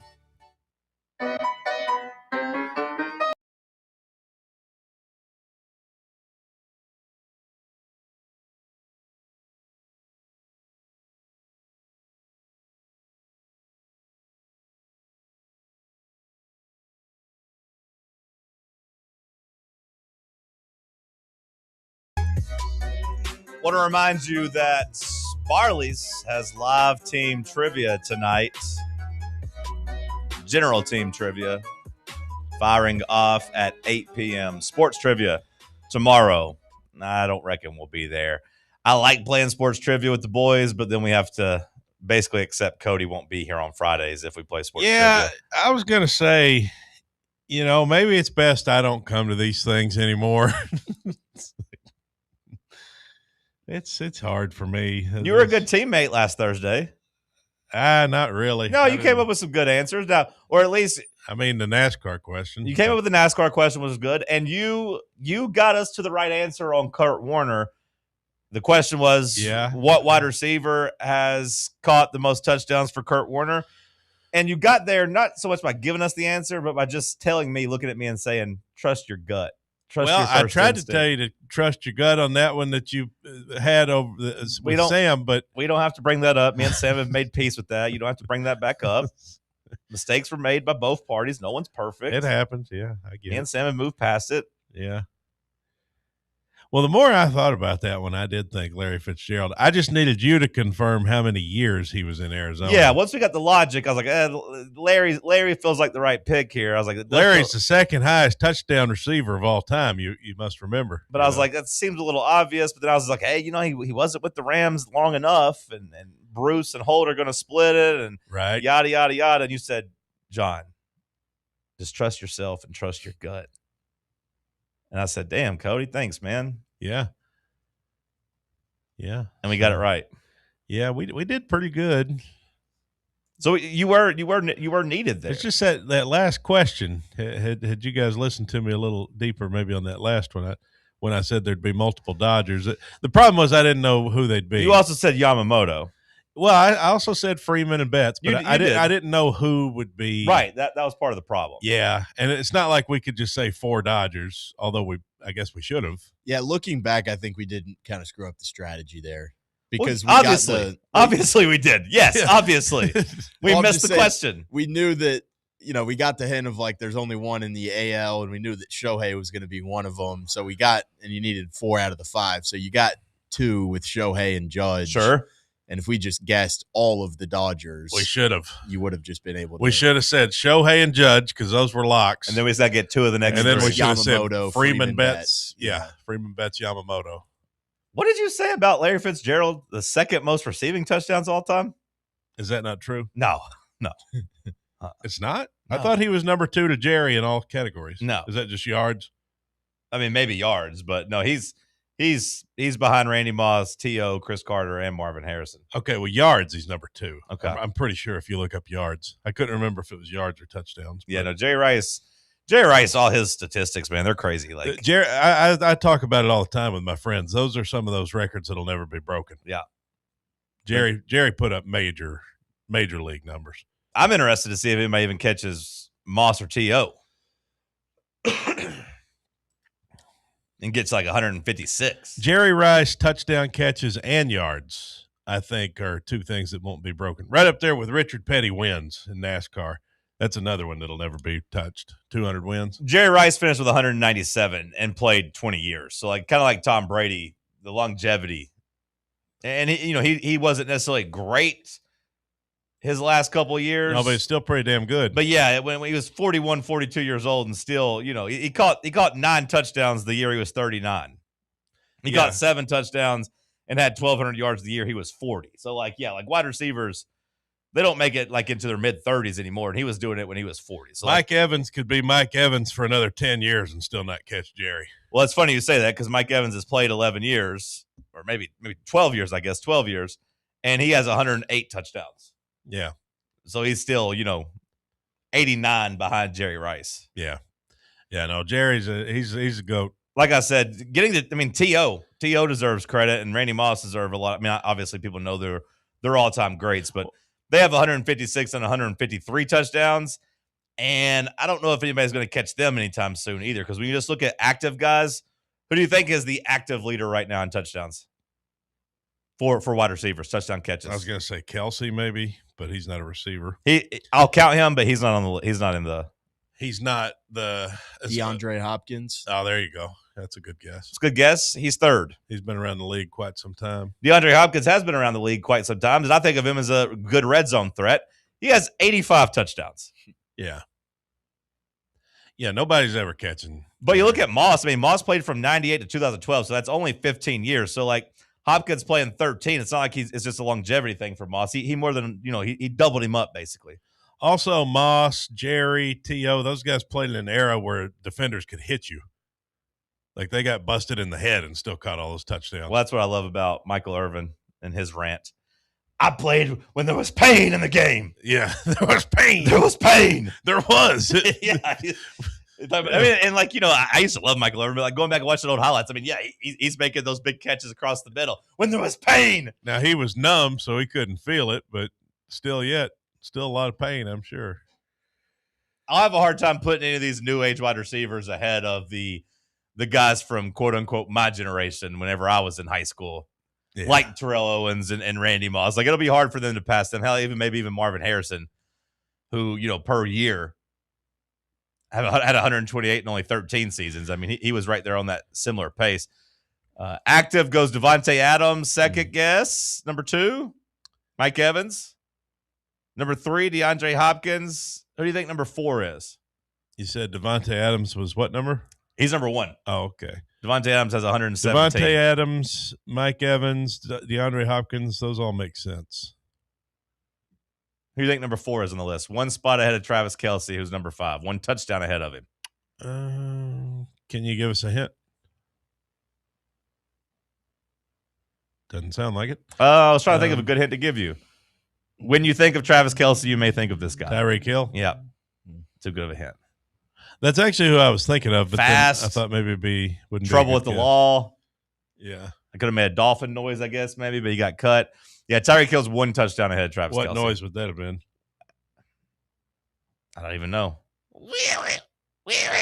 Nope. That's Travis Kelce? No, I was trying to make a dolphin noise. That's Tyreek Hill when he got arrested by the police. I was trying to make it squeaky, but I can't do it. Stephon Diggs in 6th place. Yeah, I mean, he's been around a minute. Yeah, 11 years. So like I said, like none of those guys, I mean, Devontae Adams, somewhat. CD Lamb on that list? No. Adam Thielen and Tyler Lockett, Brandon Cooks and Cooper Kupp and Zach Ertz and Mark. AJ Brown, I mean, is on a decent pace, but he's at 56 through 7 seasons. I mean, he's got a long way. Jamar Chase is at 54 through 5 seasons, so he's on a good pace. Yeah, that's fine. I'd say that Jamar Chase has a chance to get into the Marvin Harrison range at least of 120, 128 touchdowns. He's got a chance to get there. Yeah. Maybe catch up to Fitzgerald. Yeah, maybe. Fitzgerald was robbed of good quarterback play.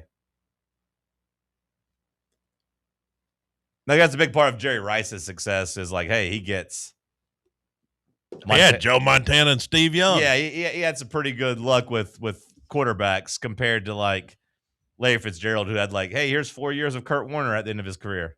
Here's like 3 years of Carson Palmer where he didn't like completely suck. Yeah, but Larry had a hell of a career. No, Larry did have a hell of a career. And he caught the most touchdowns that Kurt Warner threw.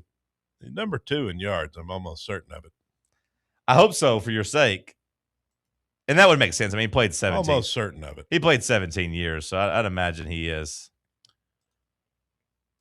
I wonder who's third on that list. I wonder if anybody could get like Mike Evans, if he would have a chance to get to Larry in yards. Probably not. No. But No, I mean, well, it depends on what you think about Mike Evans. Mike Evans is going to play football next year, but like I don't think anybody views him as a 1,000-yard receiver again. At least not. He's 4 seasons behind. Or no, 5. Where's he at? Yeah, 4 seasons behind. He's got 13. He's a whole hotel behind Larry. He's got 13,000 yards. Larry Fitzgerald's at 17.5. And you're saying that's 17 years compared to 13 years? So they both average right at 1,000 yards a season. Yeah, basically. Yeah. Huh. That's an interesting number. Hopkins is washed. Kelsey's washed. Devontae Adams is washed. Keenan Allen's washed. Diggs not very good. It'd be hard Hill for me hurt. to believe Mike Evans is going to have a 1,000-yard season 4 years from now. Brandon Cooks, Travis Lockett, Zach Ertz, Cook, Thielen. Justin Jefferson is already in the top 100. He's got 8,500 yards, and he's been playing for 6 seasons. So, like, he's got a chance to kind of crack that top 10. PK shootout, Sam versus Cody. Top 10 NFL receiving yards leaders. I'm looking for 3 through 12 because you already got 1 and 2. Jerry Rice and Larry Fitzgerald.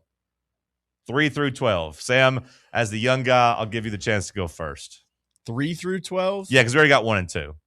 Rice and Fitzgerald are 1 and 2. All right, I'll take T.O. He is number 3 at 15,934. Marvin Harrison. Number 9 at 14,580. I'll take his running mate, Reggie Wayne. Nice guess. 1 spot behind him at number 10, 14,345 yards. Mike Evans? Mike Evans will move inside the top 20 next year if he plays. He's at number 21 right now. Needs to, let's see, how many yards does he need to get into the top 10? He needs, what's he at? 14,345, 13,052. So, yeah, he needs about 1,300 yards. Is that right? Did I do that math right? Yeah. Yeah, he needs about 1,300 yards. I don't know if he'll do it next year. Maybe 2 years he can get the top 10. Sam, a chance to put the hammer down here. 5 seconds. Let's go 2. Tony Gonzalez. Great guess. Number 6, Tony Gonzalez at 15,127. You are currently stuffing Cody into a locker. Antonio Gates. That's a terrible guess. You suck. He's at number 35. Oh. 11,841 yards. Yeah, well, we started going tight ends. I thought, Sam is stuffing Cody in a locker.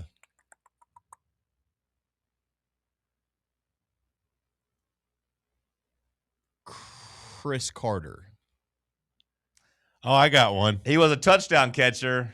As far as yards go, not in the top 10. Not in the top 12. He comes in just under 13,900 yards. I got one guaranteed. 899. Guarantees on the list. Okay. Steve Smith.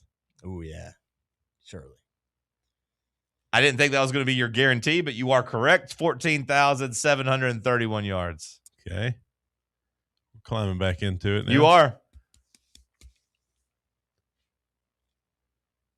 Andre Johnson. Oh, good guess. Good guess. Number 11. And remember, we're looking for 3 through 12, so that does count. Okay. 14,185 yards. Tennessee Titan legend.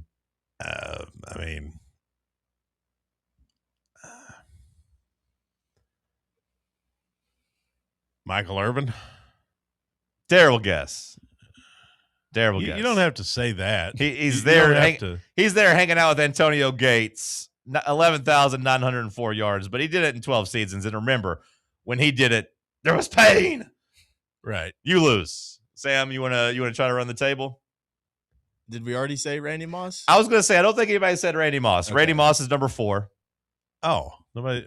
Oh, I kind of thought that was Cody's. Yeah, I thought we already had that one. Nope, his first guess for some reason was Marvin Harrison. I mean, Randy Moss is number 2 in touchdowns. Surely he would have been there in yards. Yeah, you would think you would have guessed that. I He's thought we number already, 4. Well, I would have guessed Randy Moss. I thought we already had that. You can say that if you want. We're looking for number 5, number 7, and number 12. Calvin Johnson? You're not going to get number 12. Calvin Johnson didn't play. Julio Jones? No. Kind of surprising Julio's on there. He's number 16. Number what? 5, 7, and 12? 5, 7, and 12. You're not going to get 12. 12 is James Lofton. You're not going to get him. Never heard of that. Well, 5's a big name, sure. 5 is a name that we've recently discussed. And number 7. Gronk on there? No. We recently discussed number 5. Number 7, kind of like Jerry Rice, honestly. Old?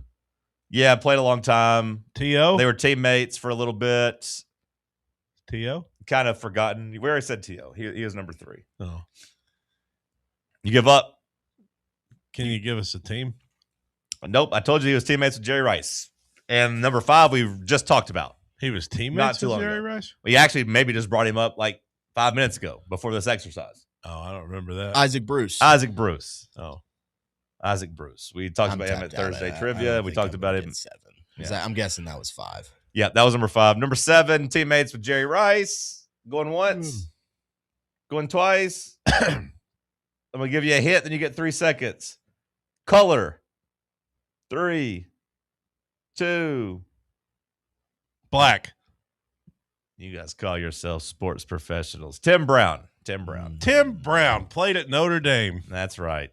I remember Tim Brown. We'll come back. We'll talk some Joey Aguilar. Our friend Brooks Austin had some interesting things to say about Tennessee's quarterback situation.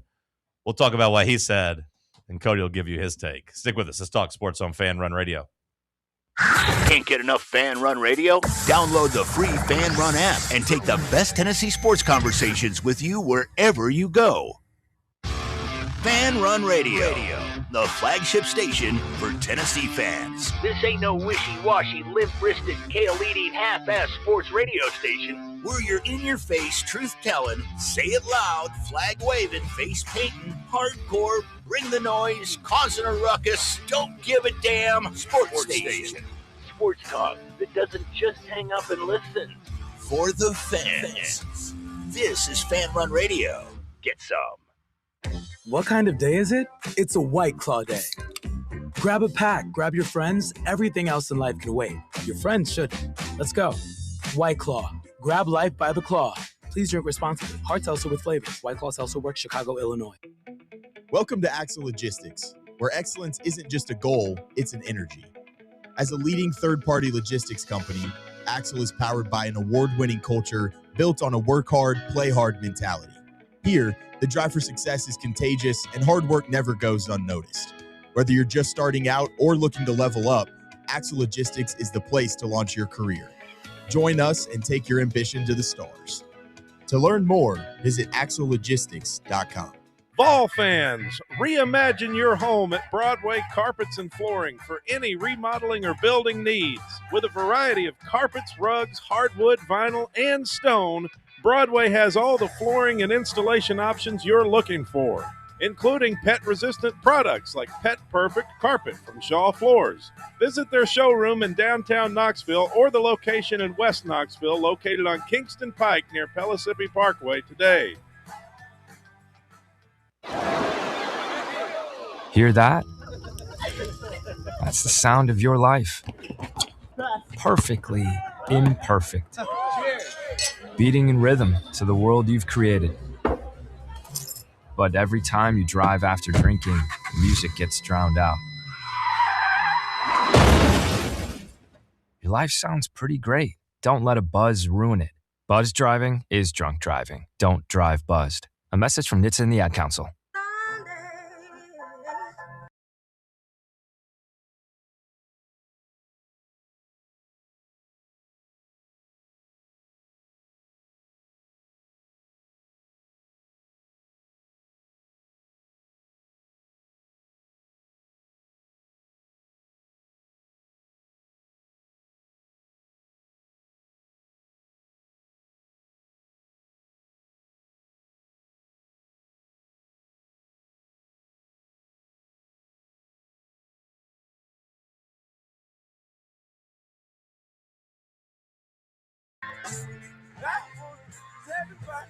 Man, the wide receiver top 5 is kind of going to be really hard for somebody to break into. When you look at the old heads, I think CTE is really going to put a stop to that one. what the hell does that mean? Nobody's going out there and having 15-year careers anymore as a wide receiver. Well, I think it's just a lot easier to play. I think it's a lot easier. I don't think the CTE is that scary. I think people are scared of CTE. Well, I don't think you can get hit across the middle anymore. So I would say that I agree with you, but I look at it the opposite way. Is I'm not going to ever – I'm going to be the Michael Jordan fans when it comes to this. Of like, yeah, Justin Jefferson, that's cool, but you did it during a pass-happy era where you couldn't get hit. You didn't have to get worried about getting jacked up. Like, it'd be hard for me to even feel confident putting him over Michael Irvin, whose numbers don't add up. But, like, when I look at up the top spots, like Jerry Rice is always going to be there. Randy Moss is always going to be there.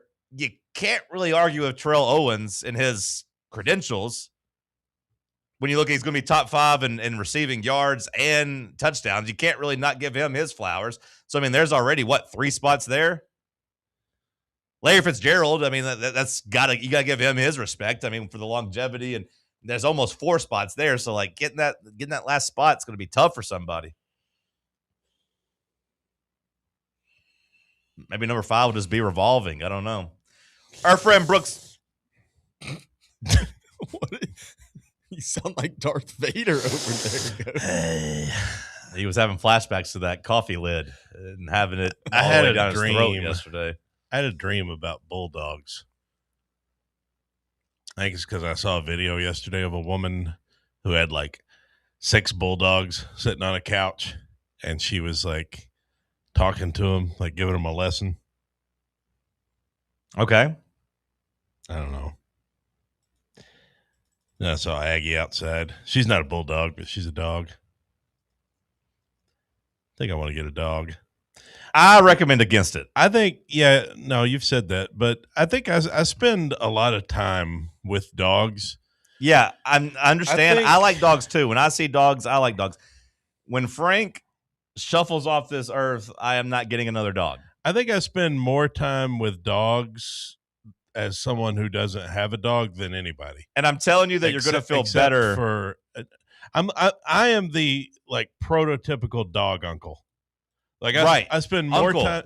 No, I was going to say, besides someone who like dog sits for a living or like, takes care of dogs for a living or like a vet, I feel like I spend as much time with dogs as anybody I know that doesn't have a dog. I don't really agree with that, but you do spend a lot. Maybe you spend a lot of time with dogs. I spend so much time with dogs because all my friends have a dog. Yeah, I know, but you drive around a lot during the day. Like you don't have a dog at home. Or I said besides someone who dog sits or has a dog or a vet.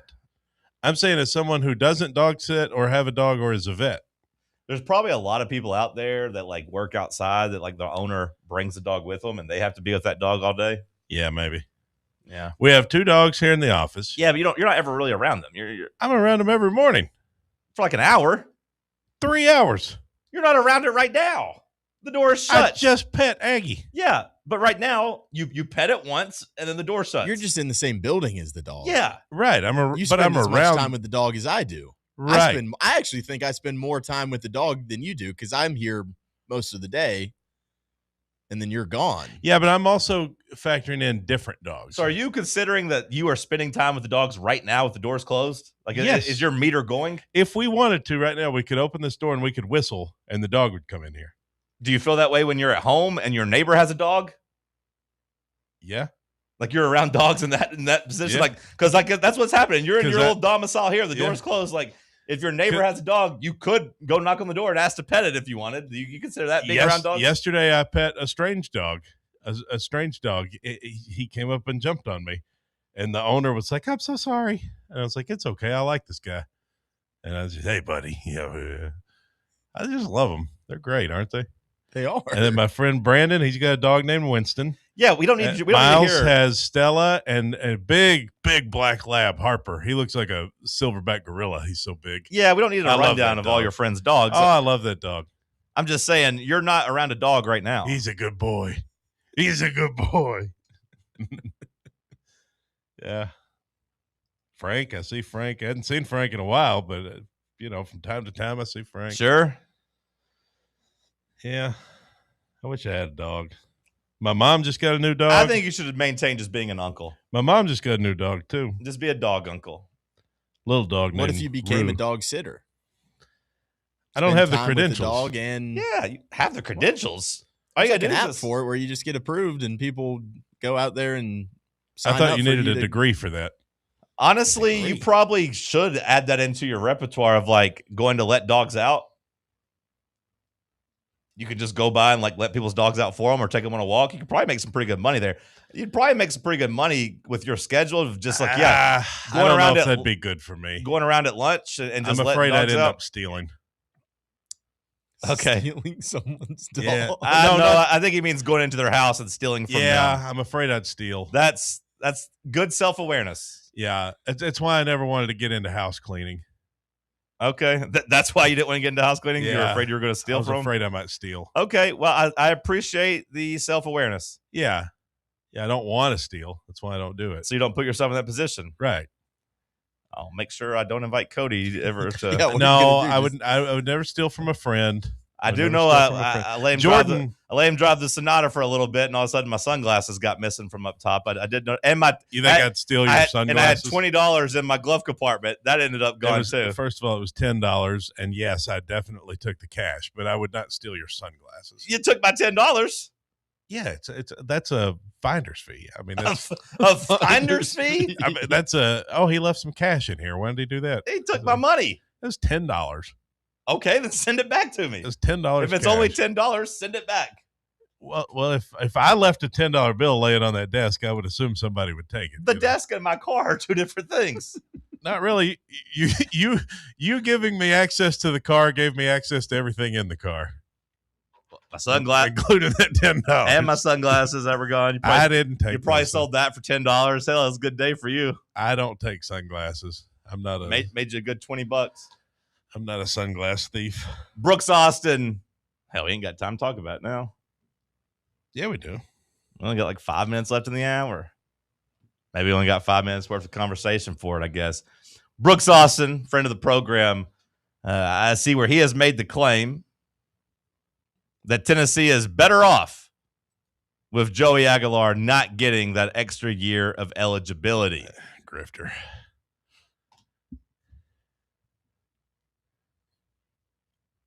What's grifting about that statement? What's his logic? Just that Tennessee has to find out what they have in the future in quarterbacks. That Tennessee has two talented guys on the roster now, and it's kind of sink or swim.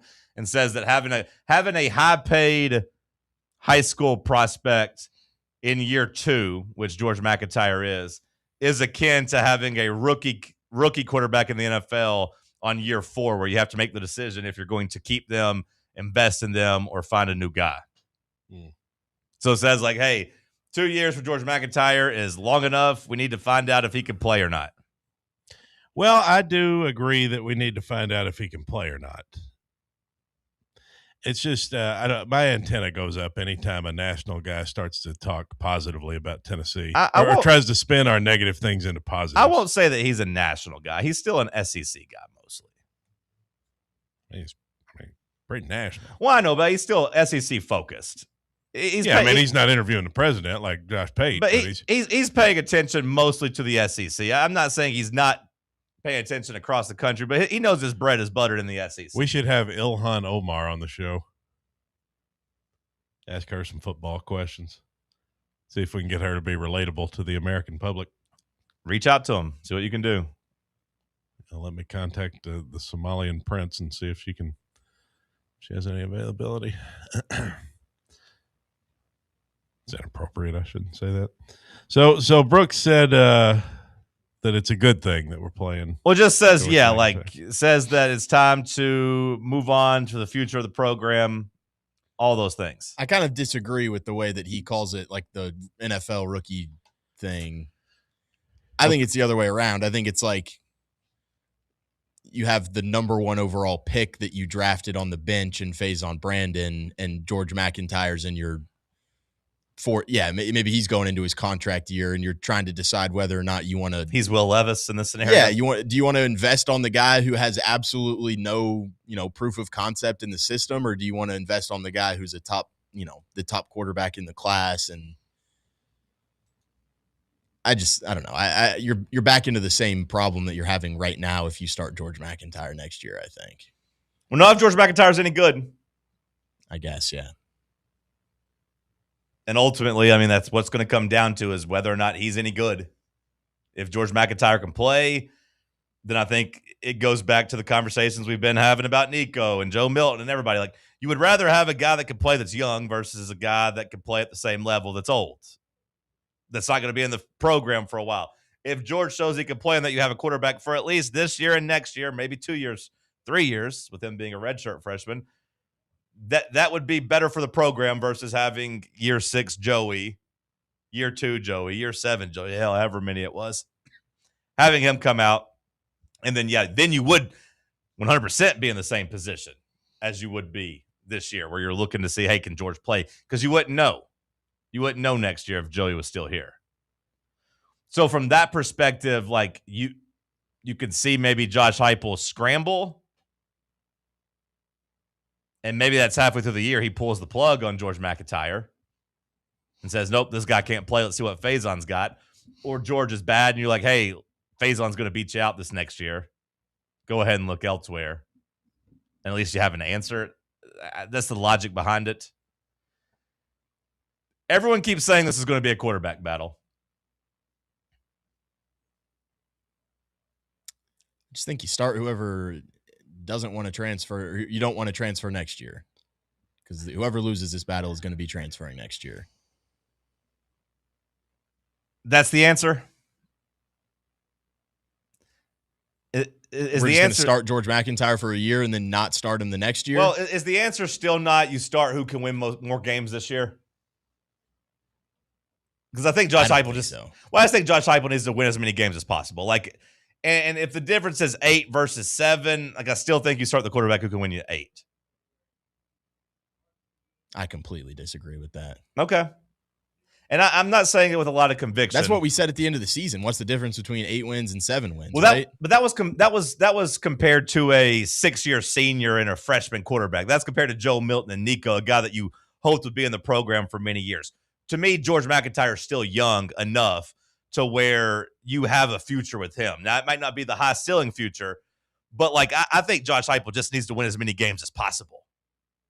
To me, there is a difference between Joe Milton going 8-4 with him versus 7-5 with Nico, where you get your freshman quarterback reps and hope that you're building for year 2, year 3, year 4. George is still technically in year 1. So it's not like you're prioritizing an old guy who's not going to be around. But then multi-year starter George makes the chances of Faison transferring much higher. Well, if George is good, though, like the scenario that you're laying out is 7 wins, so you want to just bend over backwards for a guy that's going to win 7 games in year 6 of your coach? Well, no. I'm saying I'm bending over for more wins. I'm bending over for 8. You're saying go with 7. I said I'd go with the guy that can win 8 over 7. I said I'd go with the guy that can win the most games possible. That'd be my ultimate goal next year, is just winning as many games as possible. Now, I'm not saying that is George, because I don't know. We don't know what George and Faison look over there. I'd rather have Faison with 7 than George with 8. Better set you up better for the future. I think. We can continue that discussion in hour 3. We can continue that discussion because, I mean, there might be some people that feel that way, but to me, the age difference and the years difference just isn't. They'd both be freshmen with 4 years to play, but Faison would be the guy. Yeah. Hour 1 in the book, hour 2 in the books. We'll kick off hour 3 with some headlines. Stick with us. Check out our new and improved website at fanrunradio.com. At Knoxville Insurance Group, they understand the challenges many consumers face when searching for insurance coverage. That's why whether it's for you, your family, or your business, they create a coverage plan specifically for your unique needs. Knoxville Insurance Group is an independent firm, which means they aren't beholden to just one insurance company. They search multiple companies, acting as your negotiator to find you the best possible policy and price. Start a quote in minutes at KnoxvilleInsuranceGroup.com or call them today at 865-694-9788. The best athletes don't just play the game, they change it. When it comes to investing, Gainbridge is doing the same. Their online platform does things differently because it's designed to put you in charge of growing your own savings. It's intuitive, it's easy, and best of all, it's on your terms. No wonder Gainbridge has earned the trust of 40% repeat customers. It's a better way to invest because it's investing your way. Get started today at Gainbridge.io. We really need to get some branded stuff. Shirts, hats, promo items, something professional. I mean, we could just find a website and order a bunch of it ourselves. You could, but you're taking a big risk. You don't know the quality, the fit, the timeline. It's a roll of the dice. Yeah, I guess, but isn't that how everyone does it now? Not the ones who actually care about how their brand looks. Look, if we're putting our name on it, it needs to be done right. We need SM Athletics. SM Athletics? Yeah, they specialize in working with businesses like ours. Apparel, hats, promo gear, but real, customized stuff. They actually care if it turns out right. Probably a lot better than getting stuck with 100 t-shirts with crooked logos. Exactly. Plus, they'll walk you through everything. Sizing, colors, material, so it matches the image we're trying to build. Makes sense. What's the name again? SM Athletics. Trust me, if you want to look like a real company, not a flea market stand, this is the move. If you're serious about your brand, work with people who are serious about getting it right. SM Athletics. You're listening to FM 105.7 and AM 1340, WKGN Knoxville, and W289CU Knoxville, Fan Run Radio. Are you ready to show off that confident, radiant smile you've always dreamed of? Well, here at Knoxville Smiles, we're ready to turn your dream into a reality. At Knoxville Smiles, we're more than just a dental practice. We're your partners in achieving optimum oral health. From routine cleanings and checkups to advanced cosmetics and restorative procedures, we offer a wide range of services in an environment that makes every visit a positive and comfortable experience. At Knoxville Smiles, it's about more than just treatments. We're focused on creating a welcoming environment where you feel like family. Our state-of-the-art facilities are designed with your comfort in mind, and our friendly staff is always ready to address your questions and concerns. Don't wait any longer to achieve a beautiful smile you deserve. Schedule your appointment at Knoxville Smiles today and take that first step towards a healthier, happier you.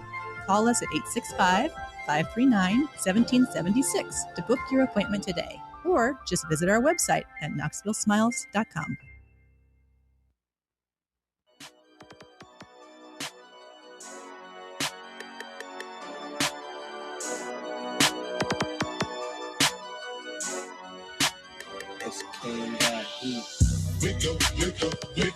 Talk Sports. Talk Sports. Talk Sports. Talk Sports. Talk Sports from 7 to 10. Ay. Overrated, underrated on Wednesday. Fan Run Radio, Talk Sports said, not in my house, I ain't talking to Kim, babe. Johnny Cody out here asking where the ops at. Tennessee volunteers here for combat. It's the Cherokee Ghost, John Reed and Cody doing everything we can to bring Rocky Top back. Talk Sports from 7 to 10. Never leave a witness, never leave loose ends. Nico ain't nothing but a nuisance. 2026, we making new friends. Talk Sports. Talk Sports. Hour number 3 kicking off here in the White Claw Hard Seltzer Studios. Give me some more news, man. What you got for us? Thank you, John. The Jags and Commanders are going to be the host teams for the London games. The Jags and the Commanders? Yes, the NFL's 3 London games. The Jags and Commanders will be the host teams this season. The league announced this morning. The Jags, did you know, have played in London annually every year since 2013, except for COVID year? They are England's team. This is the first time, however, that they're playing in London for 2 home games. They play one at Wembley, and another one at Tottenham Hotspur Stadium. The Commanders will play their home game at Tottenham Hotspur Stadium. Opponents and dates will be announced later. though the Jags are expected to play back-to-back weeks in October. Well, that's cute. NFL continues its globalization. Jags and Commanders, that's fine. I'd be mad if the Titans had a home game. Oh, yeah. Overseas, especially once we get this new stadium. That would really suck. Yeah. They're not playing there this year, right? No, not this year. Next year. Yeah. It's going to get emotional being inside Adelphia Coliseum for the last time. I'm about to go to some games this year. I haven't gone the last 2 years. I'm gonna go to some this year. Will it really be emotional, or will it be more like a good riddance? If you're at the final one, it might actually be sad. Not so much to me, because I won't act like I've been a long-time season ticket holder. I've gone to a lot of games. I've probably gone to 15 maybe Titans games in Nashville. A lot, but not like a crazy amount. But there'll be some people that's been to every game, or some people have had season tickets since it first opened, and some people that will be giving the tickets up to not go to the new stadium because it was too expensive. There will definitely be those people, and they'll be sad. They'll be emotional. Connor Hellebuck will receive the Presidential Medal of Freedom. Freedom, not Freeman. They're giving him a Freeman? No, he's Freedom. The Presidential Medal of Freedom is going to this hockey goalie, as announced last night during the State of the Union. The goaltender for the gold medal winning U.S. men's Olympic hockey team will be awarded the Presidential Medal of Freedom. Sam, who does he play for in NHL? Trump. Well, I can tell you Jets. that. The Jets. Why do you ask Sam? I have the information right here. I didn't want to ask you. Why I wanted did to you ask ask me? Sam. I wanted to get Sam worked in. Make sure he's paying attention. He's got a lot going on. He over there. does. He does. He's got a lot going on. Can you name anyone who has won the Presidential Medal of Freeman in terms of athletes? Connor Hellebuck. Can you name anyone else who's won the Presidential Medal of Freeman? Does Pat Summitt count? Of course. Well, you said athletes. She wasn't an athlete. She won it for her coaching. Yeah, but I'm not going to say she doesn't count because it's Pat Summitt. Okay. But again, I'm asking you athletes. Oh, so she doesn't count. Do I get credit for it? Do I get credit for it or no? Do you have any other names? Do I get credit for Pat Summitt or no? Yes. Okay, then I did my job. I'm not going to not give credit for Pat Summitt because she's a legend. I did my job. You're not going to get me in a trap of saying Pat Summitt doesn't count. Okay, then I did my job. I answered it. Do you have any other guesses? No, I got Sam. One and done. One for one. Any other athlete guesses? 1-0. Undefeated. I don't remember the name of that girl. I watched some tennis movie a while back. She was like a trailblazer. Serena Williams? Tennis. No. Billie Jean King? Yeah. What'd you watch? Battle of the Sexes? Yeah. Yeah. I think she won it. I think that was a scene in that movie. Well, you're really missing a big one. You guys are missing a big one when it comes to the Presidential Medal of Freedom. Abby Wambach?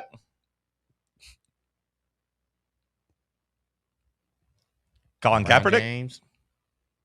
Megan Rapinoe. Simone Biles. Joe DiMaggio. Do you say DiMaggio or DiMaggio? I say DiMaggio. Michael Jordan and Babe Ruth also on the list. I don't believe LeBron has one. He might. Did you see what LeBron did last night? I saw they lost. A botched final play between Luka and LeBron doomed the Lakers against the Magic. The jig's about to be up on Luka. People are starting to talk about it. Everything I've been saying for years, people are finally catching up to. Is he fat again? No, but he's just lost his athleticism. I will say Dallas, if I was a Dallas Mavericks fan, I'd feel like we won. Not so much because of Anthony Davis, but because we got Cooper Flag.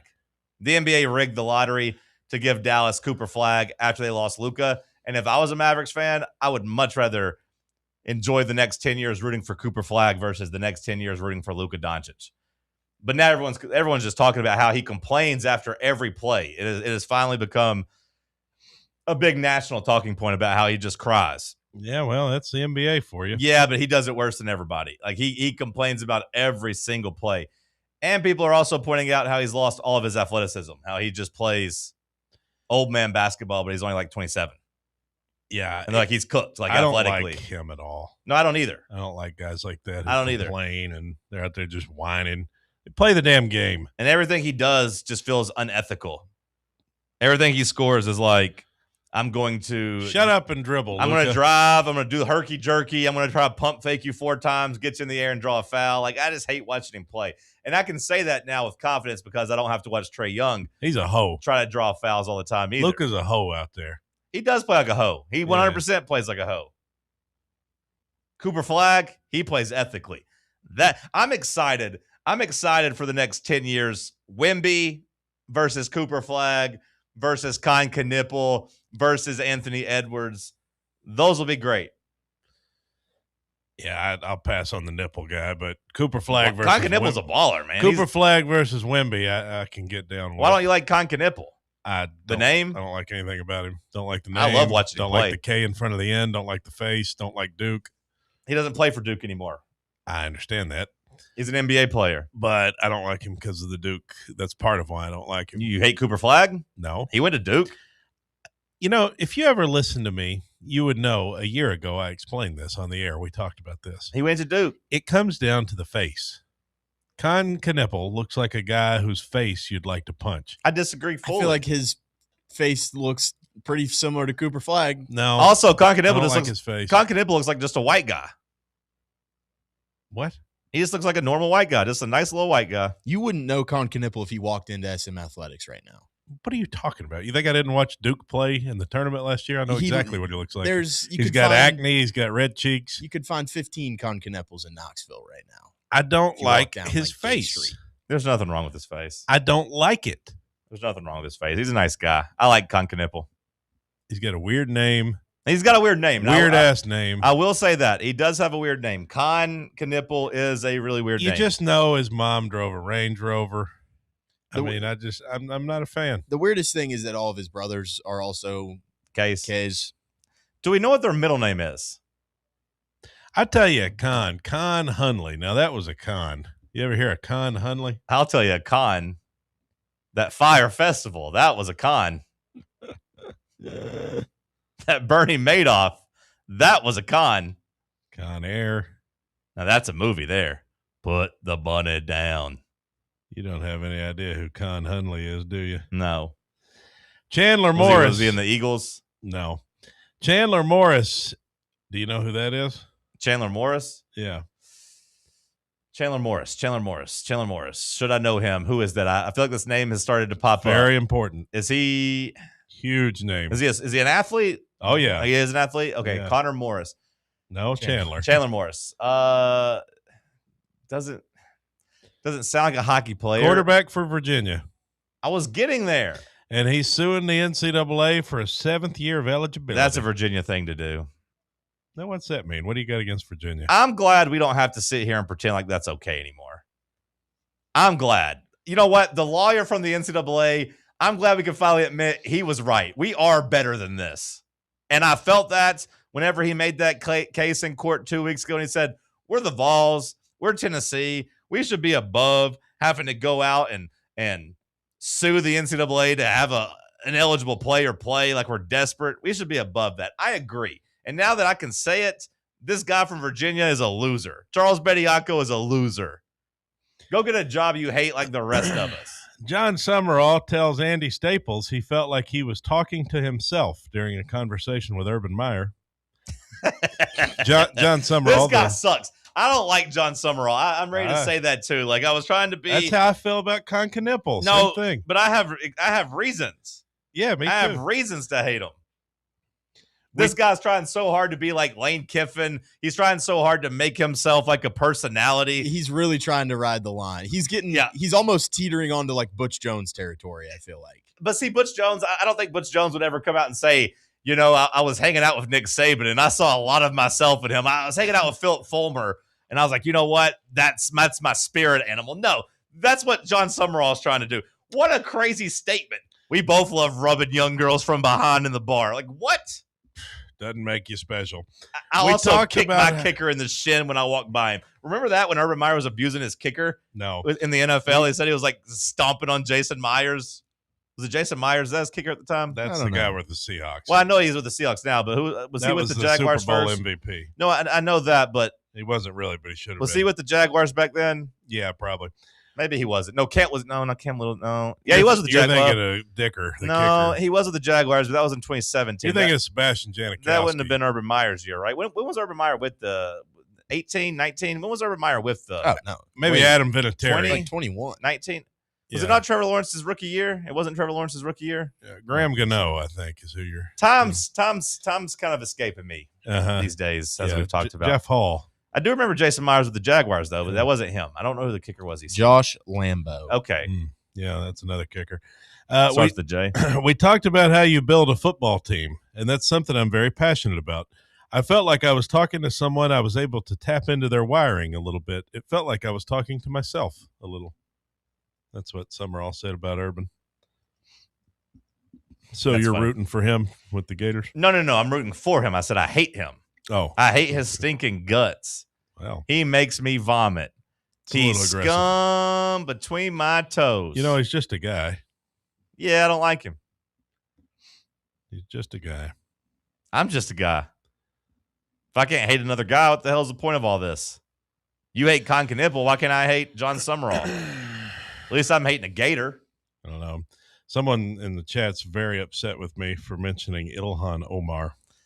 It did feel a little unnecessary. Very angry. Sometimes you He's get calling me MAGA. Sometimes you get caught up. Like you tried to make the joke the first time and it didn't land, so you forced it the second time. Then it just became cringe. Mm-hmm. It'd be like if the president didn't hear you scream the first time, so you screamed it again. Right.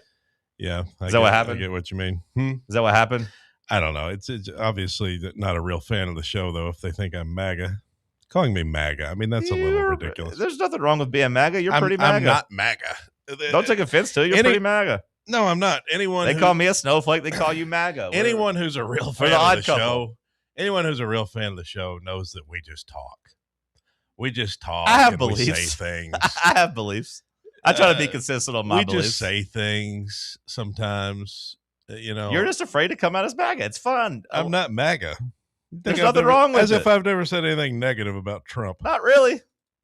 You were just praising Josh He's Pate. a con artist. You were just you were just praising Josh Go Pate. back to 2020. You want to see me? I said plenty. I've said plenty of negative about Trump. I am not a Trumper. Do not call me MAGA just because you can't handle. Just because you can't handle a little humorous quip about Ilhan Omar. Oh, Josh Pate, great interview, Josh. I don't think I said that. I did love Josh Pate in that interview saying, "So Donald, you're really good at working with people that you disagree with that have maybe slotted you. A normal person kind of struggles with that. I'm always admiring how you're able to work with people." And Donald's like, Actually, no, I'm really bad at that. I take things really personally, and I need to maybe get better at that."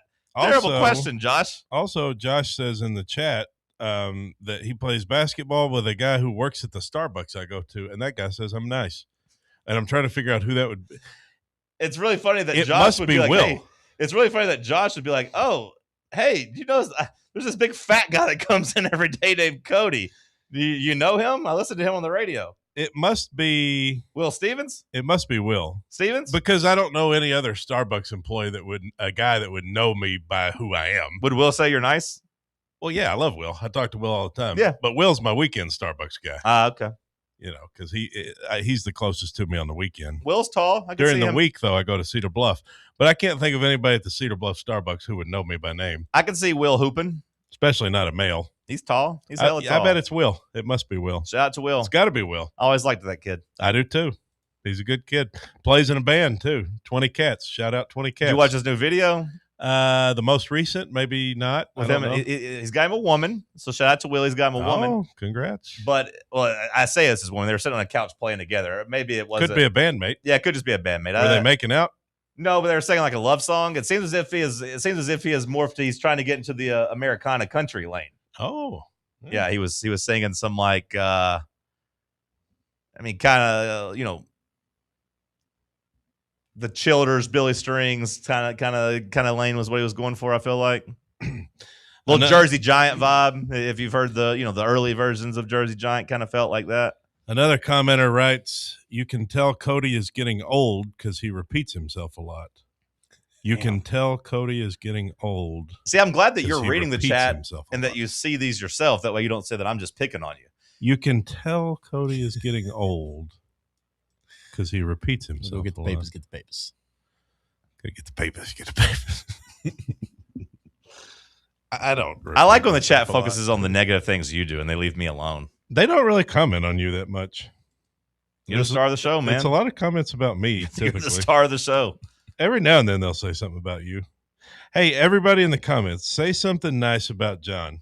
Let's make him have a good day. That's true. Oh, speaking My of having... birthday is coming up. It's time to start buttering me up I was just going to say, speaking of having a good day, today is Bear's birthday. Oh. So shout out to Bear. Happy Bear. birthday to the Bear. Enough about Bear. Let's get back to me. Everybody in the chat say one good, nice thing about me. Yeah, and say something nice about Sam if you don't mind. You should say something nice about him. You could do Sam tomorrow. Let's focus on Okay, me let's today. focus on you today. Yeah, that was a great idea about you. Tomorrow, let's do positive Sam Day, and then maybe Bubba. I mean, I don't know. It's Friday. Maybe we can get something nice about you because they are pretty tough on you. They called you Jalen Carey I don't earlier. care if they say negative or positive. The important thing is that they're talking about me. That is the true essence of fame, right there. A real Pete Weber mentality. Here, let me watched. A real Pete Weber over here. Hate it or love it. All right, well. That's 50 Cent, I think. Yeah, it was. You've got cream all over your mustache. I also got street cred.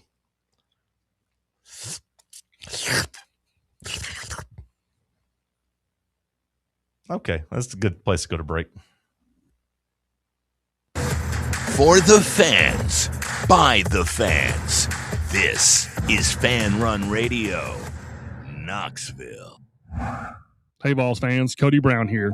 I grew up right here in Tennessee and know what it means when someone says, I've got your back.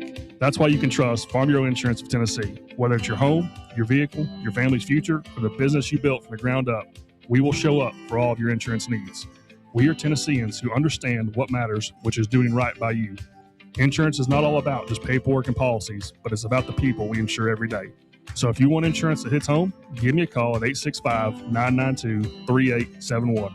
Go Vols. Located in Knoxville's historic Old City, Barley's offers great food, live music, the best draft beer selection in town, and now your new favorite place to watch sports. Their indoor projector is perfect for any weather, and they've revamped their upstairs area with more TVs to take in all of the action. Their menu features hand-battered chicken tenders, juicy burgers, fresh salads, and the tastiest pizza in Knoxville. You can enjoy their happy hour drink specials daily from open until 6 p.m. Barley's Tap Room and Pizzeria. Your tax refund belongs to you, not an identity thief. Over $6 billion in tax refunds were flagged by the IRS for possible identity theft last year. If you're in a bind this tax season, LifeLock can help. They monitor and alert you to identity threats you'd miss on your own, even if you're careful with your personal information. And if you do become a victim of tax-related identity fraud, LifeLock has U.S.-based restoration specialists ready to help solve your identity theft issue. Plus, all LifeLock plans are backed by the $1 Million Protection Package, meaning LifeLock will reimburse you up to the limits of your plan if you lose money due to identity theft. Let LifeLock help protect your financial info, so all you have to worry about is what you do with your tax refund. Go to LifeLock.com, save up to 25% off your first year. The promo code is HERD, promo code HERD, to save up to 25% off your first year. LifeLock.com. Identity theft protection starts here. Yeah, it's another day, but what kind of day is it really? A day of doom scrolling? Laundry day? Nah, it's a White Claw day. Light and refreshing tasting, uniquely cold way filtered. There's an iconic flavor for everyone. So grab a pack, grab your friends. Make the most of each day with those who matter most. When you're together with White Claw, every day is a once-in-a-lifetime experience. You just gotta grab it. White Claw. Grab life by the claw. Please drink responsibly. Hard seltzer with flavors. White Claw Seltzer Works, Chicago, Illinois. Fan Run Radio, where Big Orange Country comes to talk sports. Start your morning off with your daily dose of talk sports with John Reed and Cody McClure from 8 to 11. Then it's Tony Basilio from 11 to 1.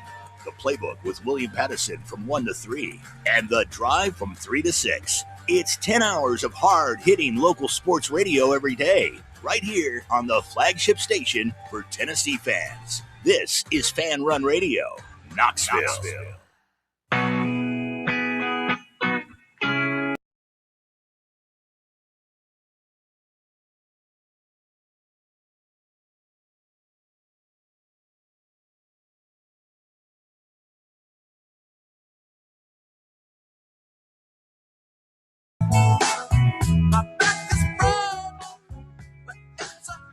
Oh, we are back on the program. Shout out to everyone listening live, driving around their car on the radio, keeping it old school, 1340 a.m. Shout out to you. If you've got us streaming on your web player, shout out to you. On the brand new Fan Run Radio app, shout out to you. Let us know what you think. Send me some feedback. If you want to shoot me some messages, some things you want to add, take away, whatever. Yes. And to all the freaks in the YouTube chat that are saying nice things about me. Keep them coming.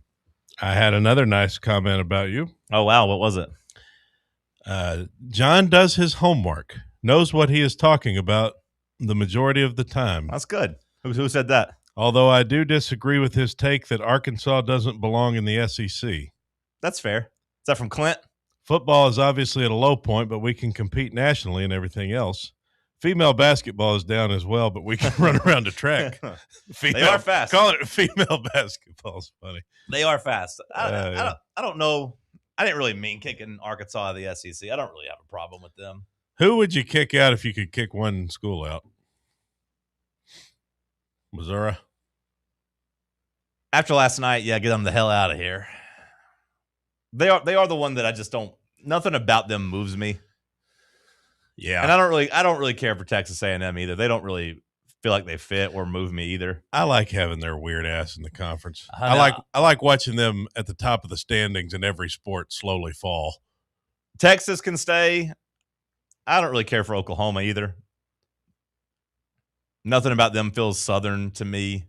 At least Texas, there's some good old boys out there. Like, to me, they're culturally fit. Like when I went out to Oklahoma, I just didn't even feel like I was in the South at all. Like, I know it's good old boys in Oklahoma. I didn't really meet them. I'm sure there are. I'm sure they are out there, but there's Cowboys. Yeah, Texas. I just don't like Oklahoma. No thanks. Austin is the most interesting, because it's the dividing point between the Southeast and the Southwest, basically. So you get an interesting brand of guy there, but it's kind of Southern.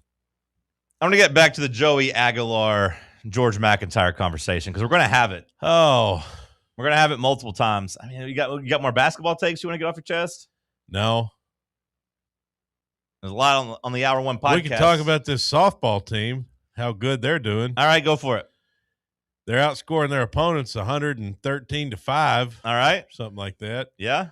Karen Weekly is a legend over there at Sherry Parker Lee Stadium. Okay. I'd been to Sherry Parker Lee Stadium before. I've been over there.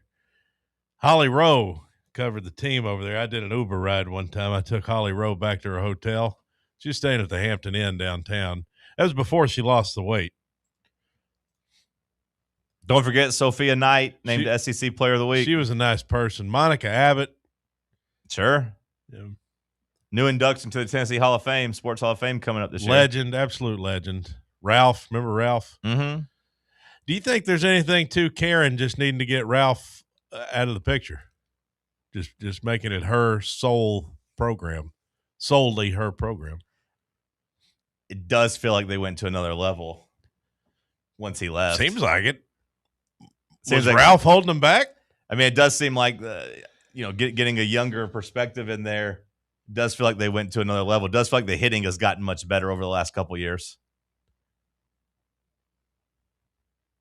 I mean, they're doing some real big things over there. I think they got a real shot at a national championship. Probably the best shot they've had in 20 years. Wow. You hear this, folks? The number one team in the country has a good shot at the national championship.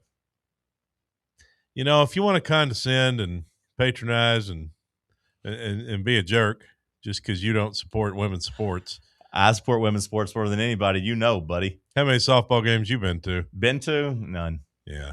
I mean, you've been Didn't think so. None. I hadn't been to any either. I went to a WNBA game last year. Yeah. That ain't our women, though. That's just I just said women. Some women. No, I just support women. I teared up watching the Team USA win the gold medal. I wasn't on the phone laughing and giggling when Trump was making fun of them. I said, hey. Oh, do we have to bring politics into it? People listen to this show for sports. That's so true. They don't have to hear Well, I was crying. I did thing. tear up a little bit. There was something about the Olympics. I told you the next day after it happened, I was like, I wasn't really invested in the Olympics, but watching people achieve their goals, achieve their dreams, just teared me up a little bit. Canada has to hate us. Yeah, I think he said last night during the speech too that the women no more. Well, no, I was going to say no, it's sports. I was going to say that the women will be coming to the White House. Good deal. That they just aren't yet. They couldn't make it last night, I guess, for whatever reason, but that they would be. I watch women's sports. I'll tell you, there's a lot of disconnect. A lot of the women's basketball Twitter, Sam, thinks that the Lady Vols are going to miss the tournament, but our fans are putting them in their place. Now, that's another headline. Saying, well, actually, we're number 20 in the net, and we have the number 1 strength of schedule, and we're fine. We're a 7 seed still. It doesn't really matter if we lose 9 of our last 10. Did you see that? Not our last 10. Talia Goodman, did you see her? She's an expert, I guess. I've just been seeing them after my girl, Andrea Carter. Candace and Andrea have not exchanged words, but Candace basically came out and said, if you care about the program, you don't say stuff like that. Whose side are you taking? I'm on Andrea's side. You say what needs to be said. I love Candace Parker. I love everything about Candace Parker. She's a legend. I think she's really good at her job. I think she's knowledgeable. She always puts on for Tennessee. She doesn't really say negative things about Tennessee. I do think Andrea's in a little bit different of a situation being on a women's basketball panel at a game, breaking down the game live. I do think that's a little bit different. You kind of got to sacrifice the Vol for Life hats whenever you're getting paid to do a job. Candace Parker doesn't get put in those positions. She's covering the NBA. She can only talk about the positives. Hey, Dalton connects, Vol. Hey, Grant Williams, Vol. She can do that type of stuff. When she does March Madness, she's not covering the women's game. When she's doing the men's, it's been mostly positive. She hasn't really had a reason to be mad at Rick Barnes during the March Madness coverage. I don't think you come out and pump sunshine and tell everybody it's going to be okay either. No, but I got no problem with Andrea criticizing the program publicly. I see it both sides of it, though, because it is a brotherhood, a sisterhood, a fraternity, a sorority, whatever you want to call it. It's a family. Well, and ultimately, you want to take care of the family. You want to take care of the entity. And Andrea did go further than just criticizing and saying it wasn't good enough. She questioned everything. She questioned the whole entire program. She should be questioning it. I totally agree with her. Okay. When you look at the product that's out there on the court, I mean, there's a big problem with it. I think that shows she cares about it just as much, if not more, that she's willing to say, hey, this is a problem. This is not our standard. I agree. We do that. We're the Andrea Carter when it comes to Tennessee. Like, when other people are saying, hey, you shouldn't be mean to Butch Jones, it's negative on the program, yada, yada, yada. He's affecting my mental health. Remember when they were like, hey, give the kids tickets to the Southern Miss game. Let's let the kids go. Let's keep 100,000 people there. I was like, no, we were serious about criticizing Butch Jones. I said they should have took him out back and shot him. So I got in trouble. I got a letter from the Sports Information Director, the Media Relations Director. We got in trouble because I said you take Butch out like old Yeller behind the barn and you shoot him. And we said, between the eyes. Come on, it's a little hyperbolic. It was more about old Yeller and somebody. No, I meant it. I shoot the guy. No, I didn't mean it that way. I didn't say that. But no, we got in trouble for that. So if Andrea Carter's looking and saying, hey, maybe this program is rotten, and it needs to be called out, and it needs to be painted in this light. Whereas Candace is taking the approach of handle it behind closed doors, don't fight in public, don't draw negative attention. Hey, Olivia Edwards might see this. Hey, recruits might get scared off if you think that if you're publicly calling out the coach in the system. This broad can't coach. I am 100% with Andrea. 100% I stand by her. The culture is rotten. It sucks. The culture is bad. No, the culture is bad. You can't really argue that. Now, I don't know if I'm ready to throw Kim Caldwell out and give up on her. I got no problem if they do. I don't think Denny White's going to fire after 2 years because it's his hire, and he's got to hope that she pays off and is good. But I'm not ready to say she can't coach and that the system can't work. But I am 100% with you The culture's rotten. The culture was rotten last year. Your best players run amok. Cell phones in meetings, cell phones on the bench. They don't really carry themselves like a top level team. Therefore, they don't play like a top level team. You ever hear about the time Pat Summitt suspended, or she didn't suspend, but Candace Parker couldn't play because she was late. She was 5 minutes late. This is Candace Parker we're talking about. Maybe the best player, one of the three best players in Tennessee women's history, right? Yeah. She had her whole family in town, 100 people there to watch her play. And Pat didn't start her because she was 5 minutes late for the team meeting. Because there was a standard, and the rules were the rules. They ain't got no rules over there. They ain't got no standards now. No, I mean, there's something to that for sure. Like, I mean, the culture does have a problem. I loved Pat Summitt. And I love Candace Parker. I grew up on Pat Summitt. I just thought that was normal. We just win. We just win national titles. We're the best. As they say in Talladega Nights, we, quote, piss excellence. That was the standard, man. Those were the days. Pat was a true legend. A little awkward transition to our Wild Wednesday fan segments. Let's try to get more interactive with our people. I've been asked multiple times by listeners, as he's been arguing with his woman about it.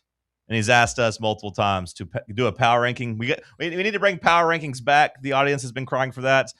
And he's been asking us to help settle a debate that him and his woman's been having. Okay. The topic today, top 5 90s country songs.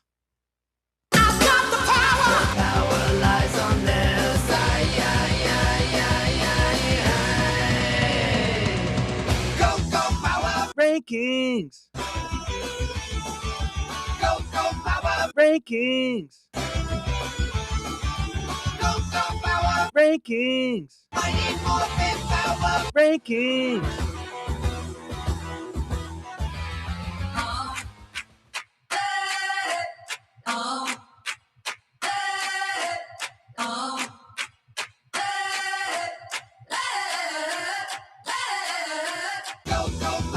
Rankings. Okay, this is really... It's a tough exercise. This is a really hard exercise. I want to explain first. Oh, God, here he goes. He's going to have 10 things. I want to explain how I did mine, okay? I took 5 artists. Here's the thing. I got 4 artists I want to be on my list. These are my 4 country artists I like the most in the 90s, okay? Okay. Kenny Chesney. All right. George Strait, Alan Jackson, Garth Brooks. All right. So what I did is I took one song from each of them. Kenny Chesney, George Strait, Garth Brooks, and Alan Jackson. I took one song from each of them. That's only 4, brother. I know. The 5th one, I'm trying to decide how I'm going to rate my number 5. Do I take a female artist, or do I take my actual favorite song, or do I take the song I like the most? You know what? I kind of did a similar thing. I didn't break it down in artists, but number 5, I just put, I think, my favorite 90s country song. The one that still holds up to me, that I like the most.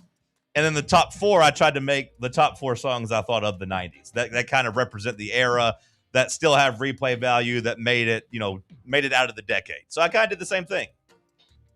Okay. You want me to do my list first? You go first, because I got mine basically, but okay. You go ahead. I like your strategy. So yeah, number 5 for me, I think this is maybe my favorite song of the 90s. And maybe it'd be much too young to feel this damn old, but that came out in the 80s.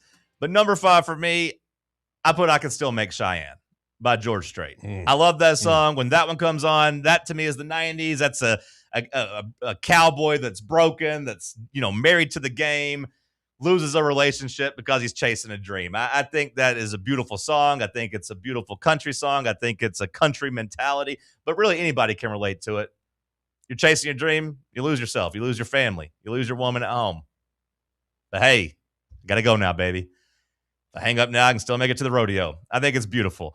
And then now moving in, these are the 4 songs that I think I would put on like a Mount Rushmore of 90s country music. Not necessarily my favorites, but I think they're all great songs. Again, Sam, not my favorites, but great songs that I think belong in the 4 spots. And I put them in order. So are you doing kind of a hybrid of your songs and greatest?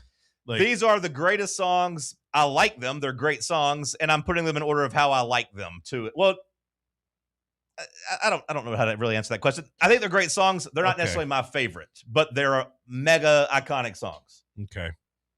Like I said, if I'm listening, sometimes like the deep cuts on the albums, I'm not gonna put that on a top 5 list. Songs that you think defines that era. Not exactly. like your deep cuts. Right, exactly. Like I love I Can Still Make Cheyenne maybe more than all these songs, but like that's not being number 1 on my list because it's not the best song of the 90s country, but I had to put it on my top 5. You get it. Number 4, I did go with a woman. I went with Man, I Feel Like a Woman. Shania, Let's Go Girls, 90s, iconic. You can't tell the story of 90s country music without Shania Twain. I think that's her best song. That's her biggest song. That screams 90s to me. Number 4, Man, I Feel Like a Woman. Bum, ba, na, na, na, na, da. Number 3, R.I.P. to him. Didn't have a good time in Oklahoma, but when I think of 90s country, Should Have Been a Cowboy is on my list. I think back of being in the truck, riding that. I loved it as a 6-year-old, 7-year-old, riding around. R.I.P. to Toby Keith. Man, I should have been a cowboy. Number 3. Number 2, I've made my feelings on this song clear. I think it's overrated. It's not even, I hit skip when it comes on my Pandora because I don't really want to hear it, but it's iconic. You got to have a Garf song on there. Friends in Low Places is his biggest song. It screams 90s. Number 2, Friends in Low Places. Surprisingly, I didn't have it at number 1. For a long time, I would have said it was the number 1 90s country song. But I think recently it's really been driven home that the number 1 90s country song, you hear countless covers of it. You see it go viral on TikTok. You see it do all these things. It still holds up. They still play it in the honky tonks. Number 1, I'll Be All Right. As Long as There's Light from a Neon Moon. I think that is the best 90s country song. Number 1, Neon Moon, Brooks and Dunn. Okay. All of these songs you said were songs I considered. Like I looked at a couple of lists that had what they consider to be the top songs, but I'm amending mine to be more what I like. That's fine. Like these are not necessarily the best songs. Some of them are, some of them might be, but I'm amending it to make it how I like it. Number 5 for me, my Alan Jackson song I picked, Someday. Because it was between that or Don't Rock the Jukebox. But the Someday just feels like more of a country song. It's sad. It's Someday by Alan Jackson. What the hell is Someday? I told her someday I'll get my life straight. Okay. She said it's too When you originally said Someday, I was thinking, I'm going to be somebody someday. But I was like, that's Travis Tritt. Is done. Okay. You never heard this one? No, I have. But like I said, my mind went to Travis Tritt. I'm going to be somebody. This someday. is the 90s Alan Jackson song I'm picking. Like I said, it was that or Don't Rock the Jukebox, which I do love the line, you know, my heart ain't ready for the Rolling Stones. Sure. I want to hear some Jones. Yeah. Love that line. Sure. Because those are my 2 favorite. George Jones is my favorite country artist, and the Stones are my favorite rock and roll artist. I think my number 1 Alan Jackson song is Wanted. Well, that was in the 90s too. Yeah. Right. But again, it's not one you can put on top. Wanted. Yeah. One good-hearted woman. Yeah. That's my favorite Alan Jackson song. What about Choices? Could you have done Choices? You could have done Choices. Oh, that might have been at the end of the 90s. I don't know. I think it was 99 when George did it. You could have done it. That's a great song. You know what? My dad was right. He always told me at the time, he's like, this will hit harder when you're a little older, son, because I didn't like it when I was 9. But he's like, you know what? When you get older, you'll appreciate it. Well, I'm going with Someday just because it's the 90s. So, you know, this list, we couldn't get into the 2000s. So there would be other Alan Jackson songs I like. But, yeah. Okay, number 4, my Garth song. I went with Callin' Baton Rouge. That's fun. I love that song. Yeah. That's a rock and roll country song. It just that damn song just hits every time. And I know it's about, you know, Baton Rouge and they played at LSU. It's not about Baton Rouge. It's about a woman. It's not about Baton Rouge. No, it's but about they a woman. play. It's an LSU Well, song. we took it over. I got great memories of us playing that. Me too. Fourth quarter. But Don't I let 'em fool spent ya. last night in the arms of a girl from Louisiana. Yeah, it's not like Dixieland Delight. That's about Tennessee. That was about rolling down the backwoods. This is just literally about a girl from Baton Rouge. That's It was between that and the Thunder Rolls, and I picked Calling Baton Rouge for my Garth song. See, much too young to feel this damn old's my number one, but it's At the 80s. 89. Yeah. But that summer might be number 2, but I can't put that in a top 5 list. Yeah. Number 3, my Kenny Chesney song, I'm going with What I Need to Do. Okay. And that's not the most popular one. No, but when I got to tell you, when I was 8, 9 years old and it said, maybe head up north to Knoxville, Tennessee. I said, woo! Well, that's why I like it. Yeah. I know my baby sister got a couch where I can sleep. Yep. I feel like you probably should have put Back Where I Come From. I was down to that. I And feel like then Back you've Where also I got Come How From. Forever Feels. Yeah. Great song. To me, Back Where I Come From is much better than What I Need to Do, but I do like that song. I debated it, but I went with What I Need to Do. Number 2 should have been a cowboy. That was what you needed to do. Yeah, number 2 should have been a cowboy. Sure. I love that song. Yeah. The line about I bet you never heard Dylan sang. Yeah. It was Katie. Yeah. He says something about the Texas Rangers, and then he says riding all night with the Texas Rangers. But Go he goes West. immediately, when I listen when he goes immediately into Go West. Go West, young man. Haven't you been told California's full of women, whiskey and gold? Or Whiskey, women, and gold. Whiskey, women, and gold. Yeah. I do love that song. Always have. Always It's a good will. song. That's my number 2. And then number 1, I went with King George. I Can Still Make Cheyenne. Okay. I put that as my number 1. All right. It was between that and probably Carrying Your... We missed. I have an honorable mention. The night okay. the night the lights went out in Georgia. Reba. What? I mean, I like that song, but that's your honorable mention? Yeah. That's a badass song. Okay. It's the baddest Reba song. It's not better than Fancy. It's close. Fancy's about a woman pimping out her daughter to go. Here's your one chance, Fancy. Don't let me down. She sends her little poor daughter to be nice to the businessmen to get her out of the hood. Fancy's pretty badass, but I love The Night the Lights I mean, I Went like Out that in song Georgia. too. They hung an innocent man. Yeah. That would be my number 1 female. I almost put that on the list. My honorable mention, I had 2. Don't Take the Girl by Tim McGraw. Yeah. And Wide Open Spaces by the Dixie Chicks. The Chicks. They're the Dixie Chicks back in the 90s. Yeah, it's canceled. When I still talk about Olympian, I talk about Bruce Jenner, not Caitlyn. Bruce Jenner won the decathlon. Now we're definitely getting kicked off Caitlyn the air. Jenner didn't win the decathlon. Bruce Jenner won the decathlon. Really enjoyed doing this show for the years we did it, folks. Unfortunately, we have been canceled. I don't think that's how it works. We will I think no you're longer supposed be to on the go air. by what the name was at the time, is what I think. Anyway, Enjoy- Sam. Women. No, I'm dead naming them. Damn, I was doing the opposite of what I thought. Yeah, you were being Heads Carolina, Tails California would be one of my Okay. songs. For, Joe D. for Messina? women. I did like that one. Okay. Living on Love's my favorite Alan Jackson song. Without somebody, nothing ain't worth a dime. Love.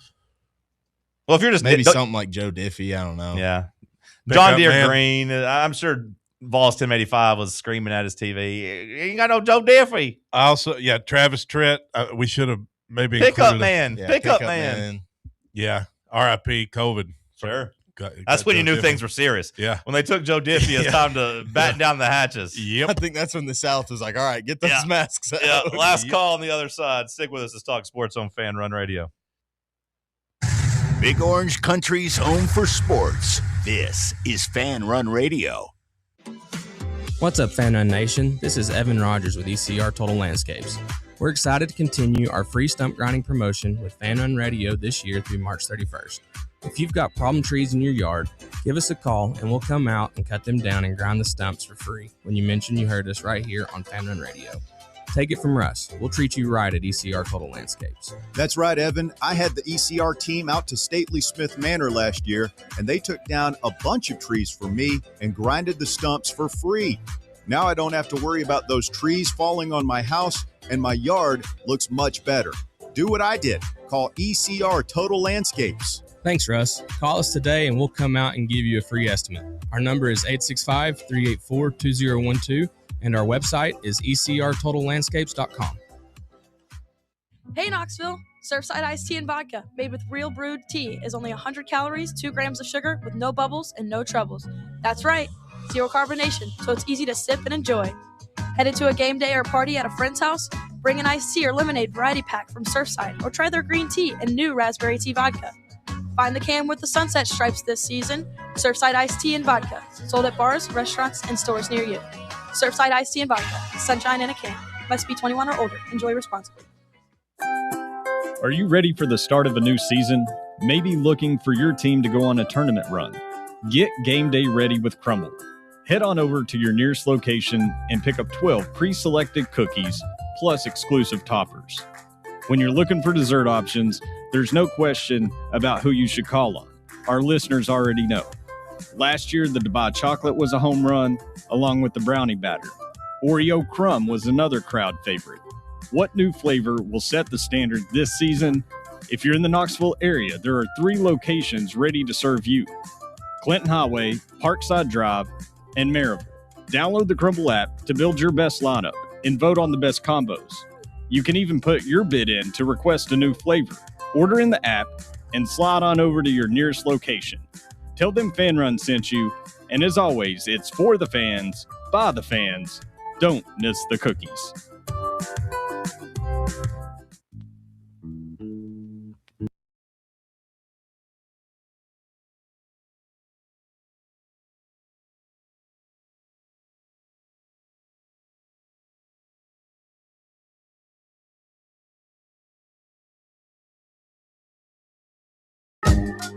Good job by you over there today, Sam.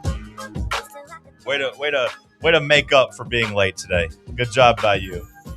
Manning the position to perfection. Shout out to the P team. At least one half of the members of the P team. R.I.P. Bubba. All right, we say that, but would it be the worst thing? No, hold on. That wasn't what I was going to say. I know. I was going to say we shouldn't joke about it because, hell, you never know with this Bubba guy. He could be here today, gone tomorrow. You never know. He's hotter than a hoochie coochie. Omar says he apologizes for personally attacking Cody.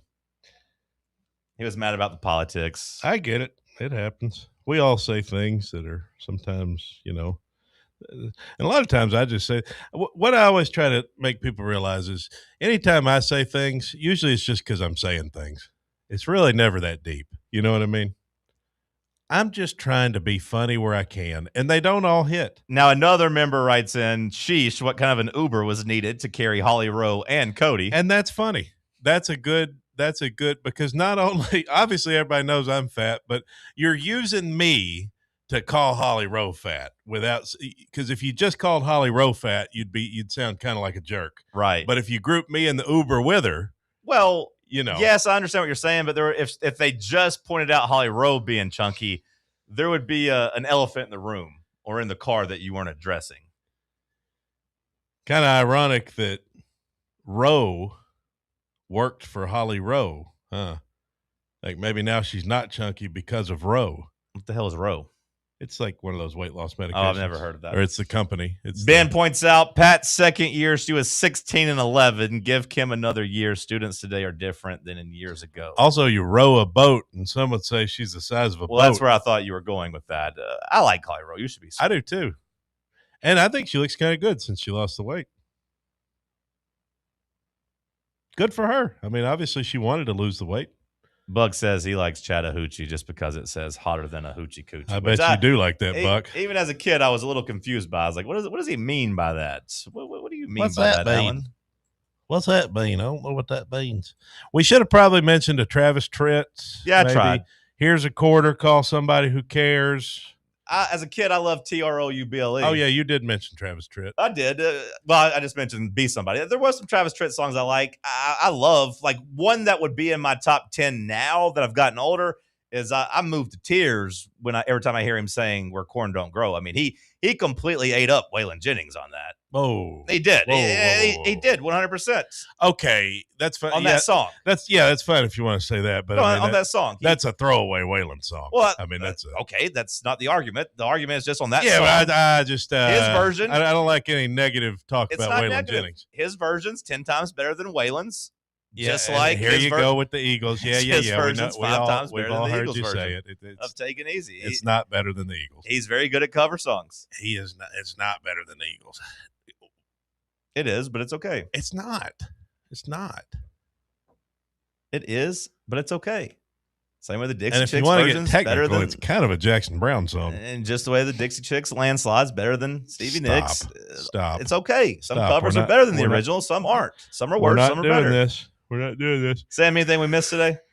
Randy Travis, another thing maybe. Yeah, Randy to me feels like 80s country. Mm-hmm. Not my favorite either. Even though some of his songs are like in the 2000s. I mean, he had a long career, but I just don't. Three Wooden Crosses. Yeah, that was 2000s. I'm God, pretty what sure. a sad song. That was a good one. That's a country song. His mom was the hooker. The first time you hear that, you're like, oh my God, the preacher's mom was a hooker? Now, can you connect that to Fancy? I mean, maybe. Is there a connection there? Maybe. Which, I mean, that was a cover as well. There's too many good songs in the 90s. That was impossible. I didn't even mention Shania Twain. I feel great about my list. I actually feel really good about my top four. I think those are the top 4 country music songs of the 90s. I think if you were describing the era and you were finding 4 songs, I think those are the 4. There was Martina McBride. Sure. Remember her? Yeah. I'm just saying, my 4, I feel like were the big mega hits that stand the test of time. Yeah. Anything else we missed today? Titans do a new hook and uniform hold drop, or like the date. That was a couple days ago. Well, yeah, but we didn't mention it. Hook did and miss hold. it. Get it? Isn't that what they do for a hook and hold? In basketball? Yeah. They do this for a hook and hold? Yeah. Something like you're that. trying to stop them saying we gotta go review it to see what we're calling. Oh, is that what I feel like this is like the Cody signal. thinks Like there's a lot of hook and holds in college I think this is the basketball. signal they're going to the monitor to Oh. look to see if there is a hook and hold. 2 days in a row, I finished on a tough note. If it makes you feel better, you weren't very good the first 2 hours and 55 minutes either. That does make me feel good. The Tony Basilio Show coming up next. Stay locked in on Fan Run Radio. Appreciate everybody hanging out with us.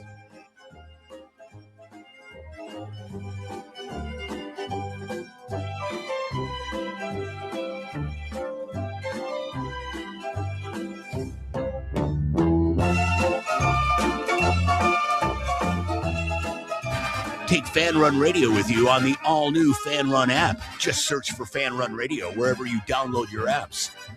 A brand built in Tennessee and born from the love of the game.